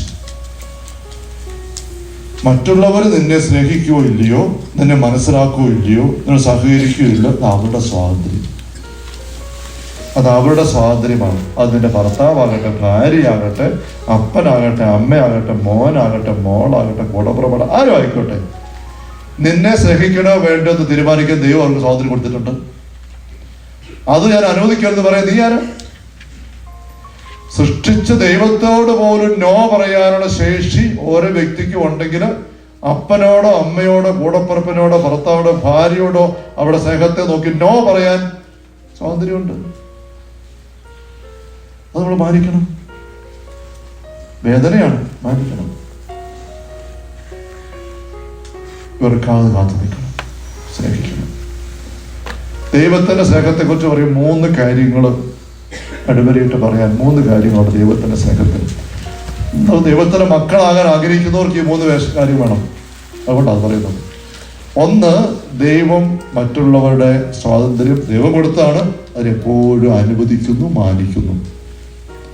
നമ്മളും മറ്റുള്ളവരുടെ സ്വാതന്ത്ര്യത്തെ മാനിക്കണം. സ്നേഹമുള്ളവരെ, ഇത് അത്ര സന്തോഷമുള്ള കാര്യമല്ല പലപ്പോഴും സ്വാതന്ത്ര്യത്തെ മാനിക്കുക. നമ്മൾ പറയും എൻ്റെ മോനാണ്, അല്ല എൻ്റെ ഭാര്യ ഞാൻ സമ്മതിക്കാറ്, എൻ്റെ ഭർത്താവ് ഞാൻ സമ്മതിക്കാറ് ഇങ്ങനെ പോകാൻ, വേറെ ആളുമായിട്ട് ബന്ധമാണ്, ദാമ്പത്യ അവിശ്വസത കാണിക്കുന്നത് ഞാൻ സമ്മതിക്കാന്ന് പറയാൻ നീ ആരാ? ഭാര്യ അല്ലെ ഭർത്താവ്. ശരിയാ, ഇതെങ്ങനെ കിട്ടിയ ബന്ധമാണ്? അടുത്താരെ മുമ്പിൽ ബൈബിളെ കൈവച്ച് ഉടമ്പടി സത്യം ചെയ്തതാണ്. ആ സത്യം അതിൽ തന്നെ ഒന്നാമത് ദൈവത്തോടാണ്. ബൈബിളെ കൈവച്ച് കുർബാനമധ്യേ സഭയുടെ മുമ്പിലാണ്, സമൂഹത്തിന്റെ മുമ്പിലാണ്, പരസ്പരമാണ്. അങ്ങനത്തെ ഒരു ഉടമ്പടി ലംഘിക്കാൻ ആ വ്യക്തി ഇപ്പോഴിതാ ഒരുപ്പെട്ടിരിക്കുന്നു. തമ്പുരാനുമായി ചെയ്ത ഉടമ്പടി ലംഘിച്ചു ഇസ്രായേൽക്കാരൻ. ദൈവം കൊടുത്ത കൽപ്പനയുടെ ഉടമ്പടി ആദോവയും അവർ ലംഘിച്ചു. എന്റെ വാക്ക് കേൾക്കുന്നവനും പാലിക്കുന്നില്ലെങ്കിൽ ഞാൻ വിധിക്കുന്നില്ല തമ്പുരാൻ പറയുന്നു. മാമോദിസയെ നമ്മുടെ ചെയ്ത ഉടമ്പടി നമ്മൾ എത്ര ലംഘിച്ചിരിക്കുന്നു. എന്നിട്ടും ദൈവം നമ്മളെ വിധിക്കാതെ സ്നേഹിക്കും, ഇപ്പോഴും സ്നേഹിക്കുന്നു. ഞാൻ പറയുന്നത് ദാമ്പത്യ ബന്ധത്തിന്റെ ഉടമ്പടി ലംഘിച്ചുകൊണ്ട് പങ്കാളി പോകുന്നത് കണ്ടപ്പോലും വിധിക്കരുത്, വെറുക്കരുത്, നിന്റെ സ്നേഹം പിൻവലിക്കരുത്, കാത്തു നിൽക്കുക. ദൈവമേ, ചെയ്യുന്ന എന്താണെന്ന് അറിയുന്നത് ക്ഷമിക്കണം. ആ തിന്മയ്ക്ക് വേണ്ടി ഞാൻ അങ്ങോട്ട് മാപ്പ് ചോദിക്കുന്ന കരുണയായിരിക്കണേ, കരുണയായിരിക്കണേ, കരുണയായിരിക്കണേ. ഒട്ടും സുഖമുള്ളനുഭവമൊന്നുമല്ല. ബന്ധം എപ്പോഴും സപ്പോർട്ടാണ്. ബന്ധമില്ലായ്മ, ബന്ധത്തിൽ സപ്പോർട്ട് ഇല്ലെന്ന് മാത്രമല്ല, കൈ നീട്ടി പിടിച്ച് എനിക്ക് പറഞ്ഞ കൈ പിടിക്കുകയാണെങ്കിൽ എന്ത് സുഖമാണ് ഇല്ലേ? ഞാൻ കൈ നീട്ടും മറ്റേ കൈ പിടിക്കുകയാണെങ്കിൽ രണ്ടു പേർക്കും ഭാരമില്ല. പിടിക്കുന്നില്ലാതെ കൈ നീട്ടി പിടിക്കണമെങ്കിലോ കൈ കടിക്കും, കൈ കഴിക്കും. അത് തന്നെ ഒരു ഭാരമാണ്. ദൈവം ഈ ഭാരം എപ്പോഴും വഹിക്കുന്നു. അതല്ല യേശയ്യ 65:2. സ്വന്തം ആലോചനയെ പിന്തുടർന്ന് വഴിതെറ്റി കരകിച്ചു ജനത്തിന് നേർക്ക് ദിവസം മുഴുവൻ ഞാൻ എൻ്റെ കരം വിരിച്ചു പിടിക്കുകയാണ്. തമ്പ്ര ഇങ്ങനെ വിരിച്ചു പിടിക്കുകയാണ്. യൂദാസ് സാത്താനെ നിറച്ച് ഒറ്റിക്കൊടുക്കാൻ വരുന്നിടത്ത് പോലും സ്നേഹിത ഈശോ കൈ നീട്ടി നിൽക്കുകയാണ്, കൈ പിൻവലിക്കുന്നില്ല. അങ്ങനെ ഒരു തട്ടും കൊടുത്തിട്ട് അങ്ങനെ വഴിക്ക് പോയി ചുമര തന്നിട്ട് ഈശോ നാണം കിട്ടും, വേദനിച്ചു. ഈ നാണം കടലും വേദനയും സ്നേഹത്തിന്റെ പാക്കേജിന്റെ ഭാഗമാണ്. സ്നേഹത്തിനകത്തൊരു നൊമ്പരമുണ്ട് സ്നേഹമുള്ളവർ. അതാണ് അമ്മയൊക്കെ ഈ രക്തക്കണ്ണീർ ഒഴുക്കുന്നത്. അനുദപിക്കുന്ന ഒരു പാപിയെ സ്വർഗം സന്തോഷിക്കുമെന്ന് പറയുമ്പം പറയാത്തൊരു കാര്യമുണ്ട്. അനുദപിക്കാത്ത ഓരോ പാപിയെ കുറിച്ച് സ്വർഗം വേദനിക്കുന്നു. ധൂർത്തനെ നോക്കി അപ്പൻ നൊമ്പരത്തോടെ കാത്തിരുന്ന കാത്തിരിപ്പിന്റെ ഒരു അനുഭവം സ്നേഹമുള്ള ദൈവത്തിന് എന്നുണ്ട്. ഫാത്തിമയിലെ ദർശനത്തിന് ഫ്രാൻസിസ്കോ ജെസിന്തായും ഒക്കെ ദർശനം കണ്ടു കഴിഞ്ഞിട്ട് പറയുന്ന ഒരു കാര്യം, ഫാത്തിമയും ലൂസിയ സോൺ വേഴ്സ് ഒരു പുസ്തകങ്ങളുണ്ട്. അതിനകത്ത് ലൂസിയ ഇങ്ങനെ ഒരു മർദ്ദയായിരിക്കും പങ്കുവെക്കുന്ന ഓർമ്മക്കുറിപ്പുകളും.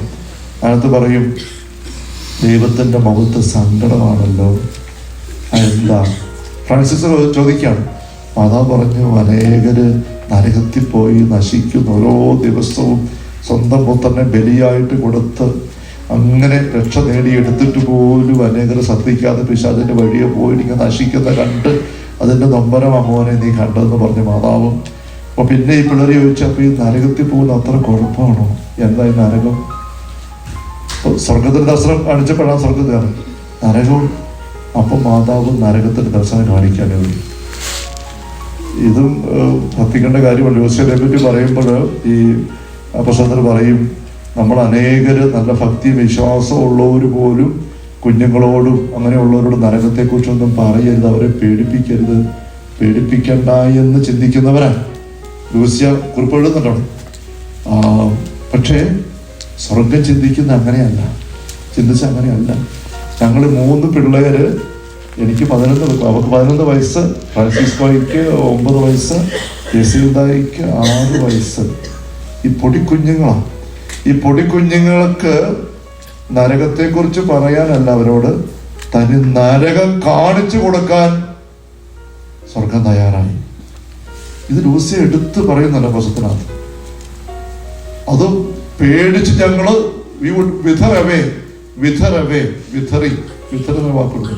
വിഥറവേ എന്ന് പറഞ്ഞു ഞങ്ങൾ തീർന്നു പോയേക്കുമെന്ന് അറിയാമായിരുന്നിട്ടും തമ്പുരാൻ തന്നെ നരകം കാണിച്ചു. ശരിക്കും ഇവർ വിറങ്ങലിച്ചു പോയി, കണ്ടു വിറങ്ങലിച്ചു പോയി. അത് കഴിഞ്ഞ് പിന്നെ ഒരിക്കലും പിള്ളേര് ഒരു കളിതമാശ, ഒരു വൃത്തക്കര ഒന്നുമായിട്ട് പോയിട്ടില്ല. നിരന്തരം പന്ത ചെല്ലുന്നു, പായസത്തെ അനുഷ്ഠിക്കുന്നു, മുള്ളുവള്ളിയൊക്കെ വലിച്ചു പൊട്ടിച്ചെടുത്തിട്ട് ഇലയൊക്കെ ഊരിക്കളഞ്ഞിട്ട് അരയിൽ ഇങ്ങനെ ഉടുപ്പിന് കീഴെ വലിച്ചുട്ടി കെട്ടി വെച്ചിട്ട് മുള്ളറിഞ്ഞാണ് ഈ പിള്ളേർ. ആര് പഠിപ്പിച്ചല്ല, ഉടുപ്പിൻ്റെ അകത്തിട്ട് ആ മുള്ളു കൊണ്ട് കയറുന്നതായിട്ട് ഇങ്ങനെ നടക്കുന്നു. അത് കാഴ്ച വെക്കുന്നു. വെള്ളം കുടിക്കാൻ ദാഹിക്കുമ്പോൾ വെള്ളം ആടിഞ്ഞു കൊടുത്തിട്ട് ഉപവാസം എടുക്കുന്നു. ഭക്ഷണപ്പൊതി വരെ കൊടുത്തിട്ട് ഉപവാസം എടുക്കുന്നു. മരത്തേക്ക് വരെ ഇങ്ങനെ കാവറച്ച് നിന്ന് വിശന്നിട്ട് കയ്പ് നിവർത്തി. ഇങ്ങനെയൊക്കെ ഒരുപാട് കാര്യങ്ങൾ കാണാം.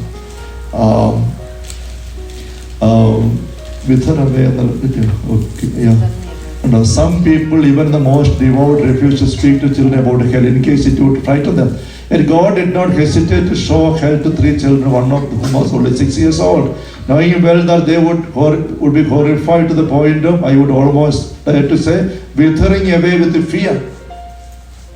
അപ്പൊ ഇതുമായി നമ്മൾ പിശാചിന്റെ കാര്യം, സാത്താന്റെ കാര്യം ഇതൊക്കെ പറയണം. പേടിക്കുമെന്നുള്ളത്. കാരണം ഈ സംഭവങ്ങൾ ചെന്ന് പെടുന്നതിനേക്കാളും നല്ല കാര്യം അറിയുന്നതല്ലേ. ഇപ്പോൾ വീണ്ടും the open sat thoughtfully on the ground or a rock and exclaimed, "Oh hell, hell, how sorry I am for the souls who go to hell." And the people down there burning alive like wood in fire. Then shuddering, she knelt down with her hands joined and recited the prayer that the lady had taught us. "Oh my Jesus, forgive us, save us, fire second."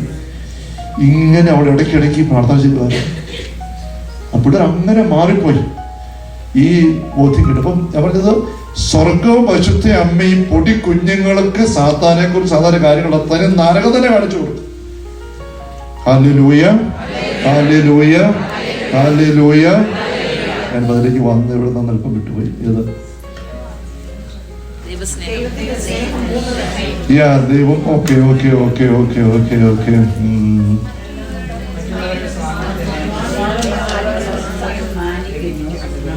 മൂന്ന് കാര്യം ഞാൻ പറഞ്ഞത്. ഒന്ന്, സ്വാതന്ത്ര്യത്തെ മാനിക്കുന്നു, സ്വാതന്ത്ര്യം നൽകിയിട്ട് മാനിക്കുന്നു തെറ്റിയാൻ. രണ്ടാമത്തേത്, ഈ സ്വാതന്ത്ര്യം ദുരുപയോഗിക്കുമ്പോഴും അവരെ വെറുക്കുന്നില്ല, വിധിക്കുന്നില്ല. ഇപ്പൊ കണ്ടതാണ്, വിധിക്കുകയല്ല. സ്വാതന്ത്ര്യം ദുരുപയോഗിക്കുമ്പോഴും വിധിക്കുകയല്ല, കുറ്റത്തിപ്പെടുത്തി മാറ്റി വെക്കുകയല്ല. അതാണ് യോഹന്നാൻ 12:48 പറഞ്ഞത്, എൻ്റെ വാക്ക് കേൾക്കുന്നവനെ പാലിക്കുന്നില്ലെങ്കിലും ഞാൻ അവനെ വിധിക്കുന്നില്ല. അപ്പൊ നമ്മുടെ കൂടെയുള്ളവര് നമ്മൾ പറയുന്നത് കേൾക്കാതെ പോകുന്നിടത്തും വിധിക്കരുത്, കുറ്റപ്പെടുത്തി മാറ്റരുത്. എങ്കിലും ദൈവത്തിന്റെ മക്കളാവുള്ളൂ. മൂന്നാമത്തേത്, എന്തെങ്കിലും തെറ്റ് മനസ്സിലാക്കി തെറ്റിപ്പോയി എന്ന് പറഞ്ഞ് വന്നു കഴിയുമ്പോൾ ദൈവം സ്വന്തം ചെലവിൽ അവരെ സ്വീകരിച്ച് തൻ്റെ ഒപ്പം ചേർക്കുന്നു. അവിടെ തെറ്റിട്ട് അവർക്കെതിരെ പരിഗണിക്കാതെ പാവമറിയാത്തവരെ പരിഹാരമാക്കി എന്ന് പറയുന്നിടത്ത് തുറന്ന് തിരിച്ചു വരുമ്പം അവൻ നഷ്ടപ്പെടുത്തിയ മുഴുവനും അപ്പൻ്റെ കയ്യിൽ നിന്നാണ് കൊടുക്കുന്നത്. മേൽത്തരം വസ്ത്രം, ആഭരണം, ചെരുപ്പ്, മെലിഞ്ഞിരിക്കുന്നു, കൊടുത്ത കാളക്കുട്ടി എല്ലാം സ്വന്തം കയ്യിൽ നിന്നാണ് കൊടുക്കുന്നത്. നമ്മുടെ ചുറ്റുമുള്ളവര് നമ്മൾ പറയുന്നത് കേൾക്കുക, അവർക്ക് നമ്മുടെ സ്വാതന്ത്ര്യം, അവരുടെ സ്വാതന്ത്ര്യം മാനിക്കണം. അവര് തെറ്റായ വഴി പോകുന്ന കാണുമ്പോൾ വിധിച്ചു വെറുക്കരുത്, മാറ്റിവെക്കരുത്, വിധിക്കാതെ കാത്തു നിൽക്കണം. എന്നെങ്കിലും അവർ തെറ്റിപ്പോയി എന്ന് പറഞ്ഞ് നിസ്സഹായി നമ്മളെ നോക്കിയാൽ നമ്മുടെ സ്വന്തം ചെലവിലുള്ളതുപോലെ എടുത്തിട്ട് കൊടുത്ത് അവരെ ഒപ്പം പിടിക്കണം. നമ്മുടെ ചെലവിൽ അവർ നഷ്ടപ്പെടുത്തിയത് നമ്മുടെ ചെലവിൽ അവരെ സ്വന്തമായിട്ട് ചേർക്കണം. ഇത് മൂന്ന് ദൈവം ചെയ്യുന്നു, നമ്മൾ ചെയ്യണം. അപ്പോൾ നമ്മൾ ദൈവത്തിൻ്റെ മക്കൾക്ക് മാറുക. നിങ്ങൾ ചിന്തിക്കുമ്പോൾ ഒരു കാര്യങ്ങളൊന്നും പറഞ്ഞ് എൻഡിപ്പ് ചെയ്യാം. ഈ സ്നേഹത്തിൻ്റെ മേഖലയെക്കുറിച്ച് അകൽച്ചയെക്കുറിച്ച് ചിന്തിക്കുമ്പോൾ നമ്മൾ ഹല്ലേലൂയ, ഹല്ലേലൂയ, ഹല്ലേലൂയ, ഹല്ലേലൂയ. ഈ അകൽച്ച പൈശാചികമാണെന്ന് പറഞ്ഞല്ലോ. അകൽച്ചയുടെ നേരിയ അനുഭവങ്ങൾ പോലും നമ്മൾ തിരിച്ചറിഞ്ഞ് തിരുത്തിയെടുക്കേണ്ടതായിട്ടുണ്ട്. ഞാനൊരു ചെറിയൊരു പേഴ്സണൽ അനുഭവം പറയുകയാണ്. അരുവിത്ര ഇടവകയിലുള്ള ഒരു ചേട്ടൻ, ഒരു പടന്നമാക്കൽ പാപ്പച്ചൻ ചേട്ടൻ, നിങ്ങൾ ആ ഭാഗക്കാരോടെ അറിയും, മരിച്ചുപോയി. അദ്ദേഹം ഈ SCC ധ്യാന കേന്ദ്രമൊക്കെ ആറമണ്ടച്ചൻ്റെ കാലത്ത് ധ്യാനം ആദ്യം ആരംഭിച്ചപ്പോൾ ധ്യാനം കൂടി കൃപയൊക്കെ കിട്ടിയ ശുശ്രൂഷയ്ക്ക് കൂടിയ ആളാണ്. പിന്നീട് നാള് കഴിഞ്ഞപ്പോൾ പ്രായം ചെന്ന് റിട്ടയർ ചെയ്തു. അദ്ദേഹം സഹായിക്കാൻ പോകുന്നില്ല ധ്യാന കേന്ദ്രത്തിൽ, വീട്ടിൽ തന്നെയാണ്. ആ നാളുകളിലും വ്യാസം ധ്യാനകേന്ദ്രത്തിലെ ബന്ധം വെച്ച് അനേകർ ഇങ്ങനെ പ്രാർത്ഥിക്കാൻ വേണ്ടി ഇവിടെ വീട്ടിൽ ചെല്ലുമായിരുന്നു. അപ്പം ഞാൻ ഭർത്താന ഇടകയിലായിരിക്കും. ആ ഇടവക്കാർ കുറച്ച് പേര് ഇടയ്ക്കിടയ്ക്ക് ചേട്ടൻ കാണാൻ പോകുന്നവരുണ്ട്. അങ്ങനെ അവർ ചെല്ലുമ്പോൾ ഈ ചേട്ടൻ ഇവിടെ പറഞ്ഞു വിടാൻ തുടങ്ങി, അച്ഛനെ ഒന്ന് കാണണം, അച്ഛൻ്റെ ഇത് വരാമെന്ന് ചോദിക്കും. ഇവർ വന്നിട്ട് പ്രാവശ്യം പറഞ്ഞു, ഞാൻ അത്ര മൈൻഡ് ചെയ്തില്ല, തിരക്കൊക്കെ പോയി. ഒരിക്കലൊരു യാത്ര കഴിഞ്ഞ് വരും, ഇവരും എൻ്റെ വണ്ടിയിലുണ്ട് എൻ്റെ കൂടെ. അപ്പോൾ അവർ അച്ഛൻ നമുക്ക് നേരെ വേണ്ട ഒന്ന് കയറി വെച്ച് പോയി, ഇവിടെ അടുത്താണ് പാപ്പച്ചൻ്റെ വീട്, ആയിക്കോട്ടെ. ചെന്നപ്പം കുറേ ആൾക്കാരെല്ലാം മുറ്റത്തും നാട് റോഡിലും എല്ലാമായിട്ട് ഇങ്ങനെ ഉണ്ട്, ഒരു പല രീതിയിലുള്ള വീട്. അപ്പം ഞങ്ങൾ വന്നറിഞ്ഞപ്പോഴേ പാപ്പച്ചേട്ടൻ ഞങ്ങളെ അകത്തോട്ട് വിളിച്ചു. ഞങ്ങൾ ചെന്ന് മുറി കയറിയപ്പം കുഞ്ഞു മുറിയിൽ ഒരു 10-50 വയസ്സുള്ളൊരു വല്യപ്പച്ചൻ ഒരു ഒറ്റ കൊണ്ട് കൊടുത്ത് തോർത്തൊക്കെ ഇട്ട് ഇരിക്കും. അപ്പം അത്യാവശ്യം മിണ്ടി കഴിഞ്ഞ് പാപ്പച്ചേട്ടൻ വെച്ചാൽ നമുക്കൊന്ന് പ്രാർത്ഥിക്കാം. ഞാൻ പറയാട്ടെ. അപ്പം എൻ്റെ കൂടെ വന്നൊരു പുറത്തേക്ക് ഇറങ്ങി. അപ്പം ഞാനും പാപ്പച്ചേട്ടൻ തന്നെ ഇരിക്കുക, അച്ഛൻ എനിക്ക് വേണ്ടി പ്രാർത്ഥിക്കുക. ഞാൻ പ്രാർത്ഥിച്ചു. അപ്പോൾ പാപ്പച്ചേട്ടൻ അച്ഛൻ ഞാൻ അച്ഛൻ്റെ പ്രാർത്ഥിക്കട്ടെ. ഞാൻ പറഞ്ഞു. പാപ്പച്ചേട്ടൻ ഇങ്ങനെ കാണിച്ച് പ്രാർത്ഥിക്കാൻ തുടങ്ങി. ഒച്ച പ്രാർത്ഥിച്ചൊരു പാപ്പച്ചേട്ടൻ തല പൊക്കിയിട്ട് എന്നെ നോക്കിയിട്ട് ചോദിച്ചു, അച്ഛാ ഇന്ന അച്ഛനെ അറിയുമോ? രൂപതയിൽ ഒരു അച്ഛൻ്റെ പേരെ ചോദിക്കും. ഒത്തിരി സീനിയർ അച്ഛനാണ്, അച്ഛൻ ഇപ്പോഴും ഉണ്ട്. ഞാൻ പറഞ്ഞു അറിയും. അച്ഛനുമായിട്ട് ബന്ധമൊക്കെ എങ്ങനെയാണ് എന്ന് ചോദിക്കുകയാണ്. ഞങ്ങൾ നല്ല ബന്ധമാണ്, നല്ല ബന്ധം, എനിക്ക് കാണാറുണ്ട്, മിണ്ടാറുണ്ട്. പക്ഷെ അച്ഛൻ ഈശോ പറയുന്നു ആ അച്ഛനോട് ഉള്ള ബന്ധത്തിൽ എൻ്റെ ഉള്ളിൽ എന്തോ ഒരു അകൽച്ച കിടപ്പുണ്ടെന്ന്. അപ്പോഴേ എനിക്ക് കാര്യം പെട്ടെന്ന് ഓർമ്മ വന്നു. ഞാൻ അച്ഛനായി ഇറങ്ങിയ ഉടനെയുള്ള നാളുകൾ അച്ഛനൊരു അധികാര സ്ഥാനത്ത് രൂപത കേന്ദ്രത്തിൻ്റെ ഭാഗത്താണ്. അവിടെ ഒരു പ്രത്യേക ആഘോഷം വന്നപ്പോൾ അച്ഛൻ തന്നെ അന്ന് മൊബൈൽ ഫോണൊന്നുമില്ല, ഫോണിൽ വിളിച്ച് വരുത്തി വരാൻ പറഞ്ഞു, പെട്ടെന്ന് വരാൻ പറഞ്ഞു. ഞാൻ ചെന്ന് കഴിഞ്ഞപ്പം ഈ പരിപാടിക്ക് വേണ്ടി അച്ഛൻ പറഞ്ഞു എനിക്ക് ഒരു ഡെക്കറേഷൻ കലയൊക്കെ ഉള്ളതുകൊണ്ട് അറിയാവുന്ന അച്ഛൻ കുറേ പ്രദേശത്തിനെ വിളിച്ചെടുത്തിട്ടുണ്ട്. അവിടെ ഊണുമുറിയും ഹാളും ചാപ്പലും എല്ലാം അലങ്കരിക്കാൻ കുറേ പൂവെല്ലാം ആവശ്യത്തിരിക്കുക. ഇതെല്ലാം അവിടെ എന്നോട് ചെയ്യാൻ പറഞ്ഞു, കുറേ പണിയാണ്. അന്ന് എനിക്ക് വേറെ ഒരു പ്രോഗ്രാം എൻ്റെ മനസ്സിലേക്ക് നിൽക്കുകയാണ്. ഇതൊന്നും ചോദിക്കാൻ അച്ഛൻ എന്നെ പറഞ്ഞ് പണി ഏൽപ്പിച്ചു. എനിക്കൊരു നിവൃത്തിയില്ല, ഞാൻ അവിടെ നിന്നിട്ട് മുഴുവൻ ചെയ്ത് മനസ്സോടെയാണേലും. അതെൻ്റെ അതൃപ്തിക്ക് ഞാൻ അച്ഛനോട് പറയാതെ സ്ഥലം വിട്ടു. ഈ പരിപാടി തീർത്തു എന്നെ ഏൽപ്പിച്ച പണി തീർത്തിട്ട് മിണ്ടാതെ ഞാൻ സ്ഥലം വിട്ടു. ഫംഗ്ഷനും കൂടിയില്ല. അപ്പോൾ ഇത് പിന്നെ കണ്ടപ്പോൾ അച്ഛൻ ചോദിച്ചു എപ്പോഴാണ് പോയതൊക്കെ, ഞാൻ എന്തൊക്കെ പറഞ്ഞു. പക്ഷെ അത് മുതൽ എനിക്കും എൻ്റെ ഉള്ളിൽ ചിന്ത കിടപ്പുണ്ട്, അങ്ങേരെ അടുത്ത് വിട്ടുകൊടുത്താൽ പണി കിട്ടും. അതുകൊണ്ട് ഇച്ചിരി അപ്പൊ ഇങ്ങനെ ഒരു കണ്ടത് ഇത്ര സംഭവമുള്ളൂ. പാപ്പച്ചേട്ടൻ അച്ഛൻ്റെ ഉള്ളിൽ എന്തോ ഒരു അല്പം അകൽച്ച കിടപ്പുണ്ട് ആ അച്ഛനോട്.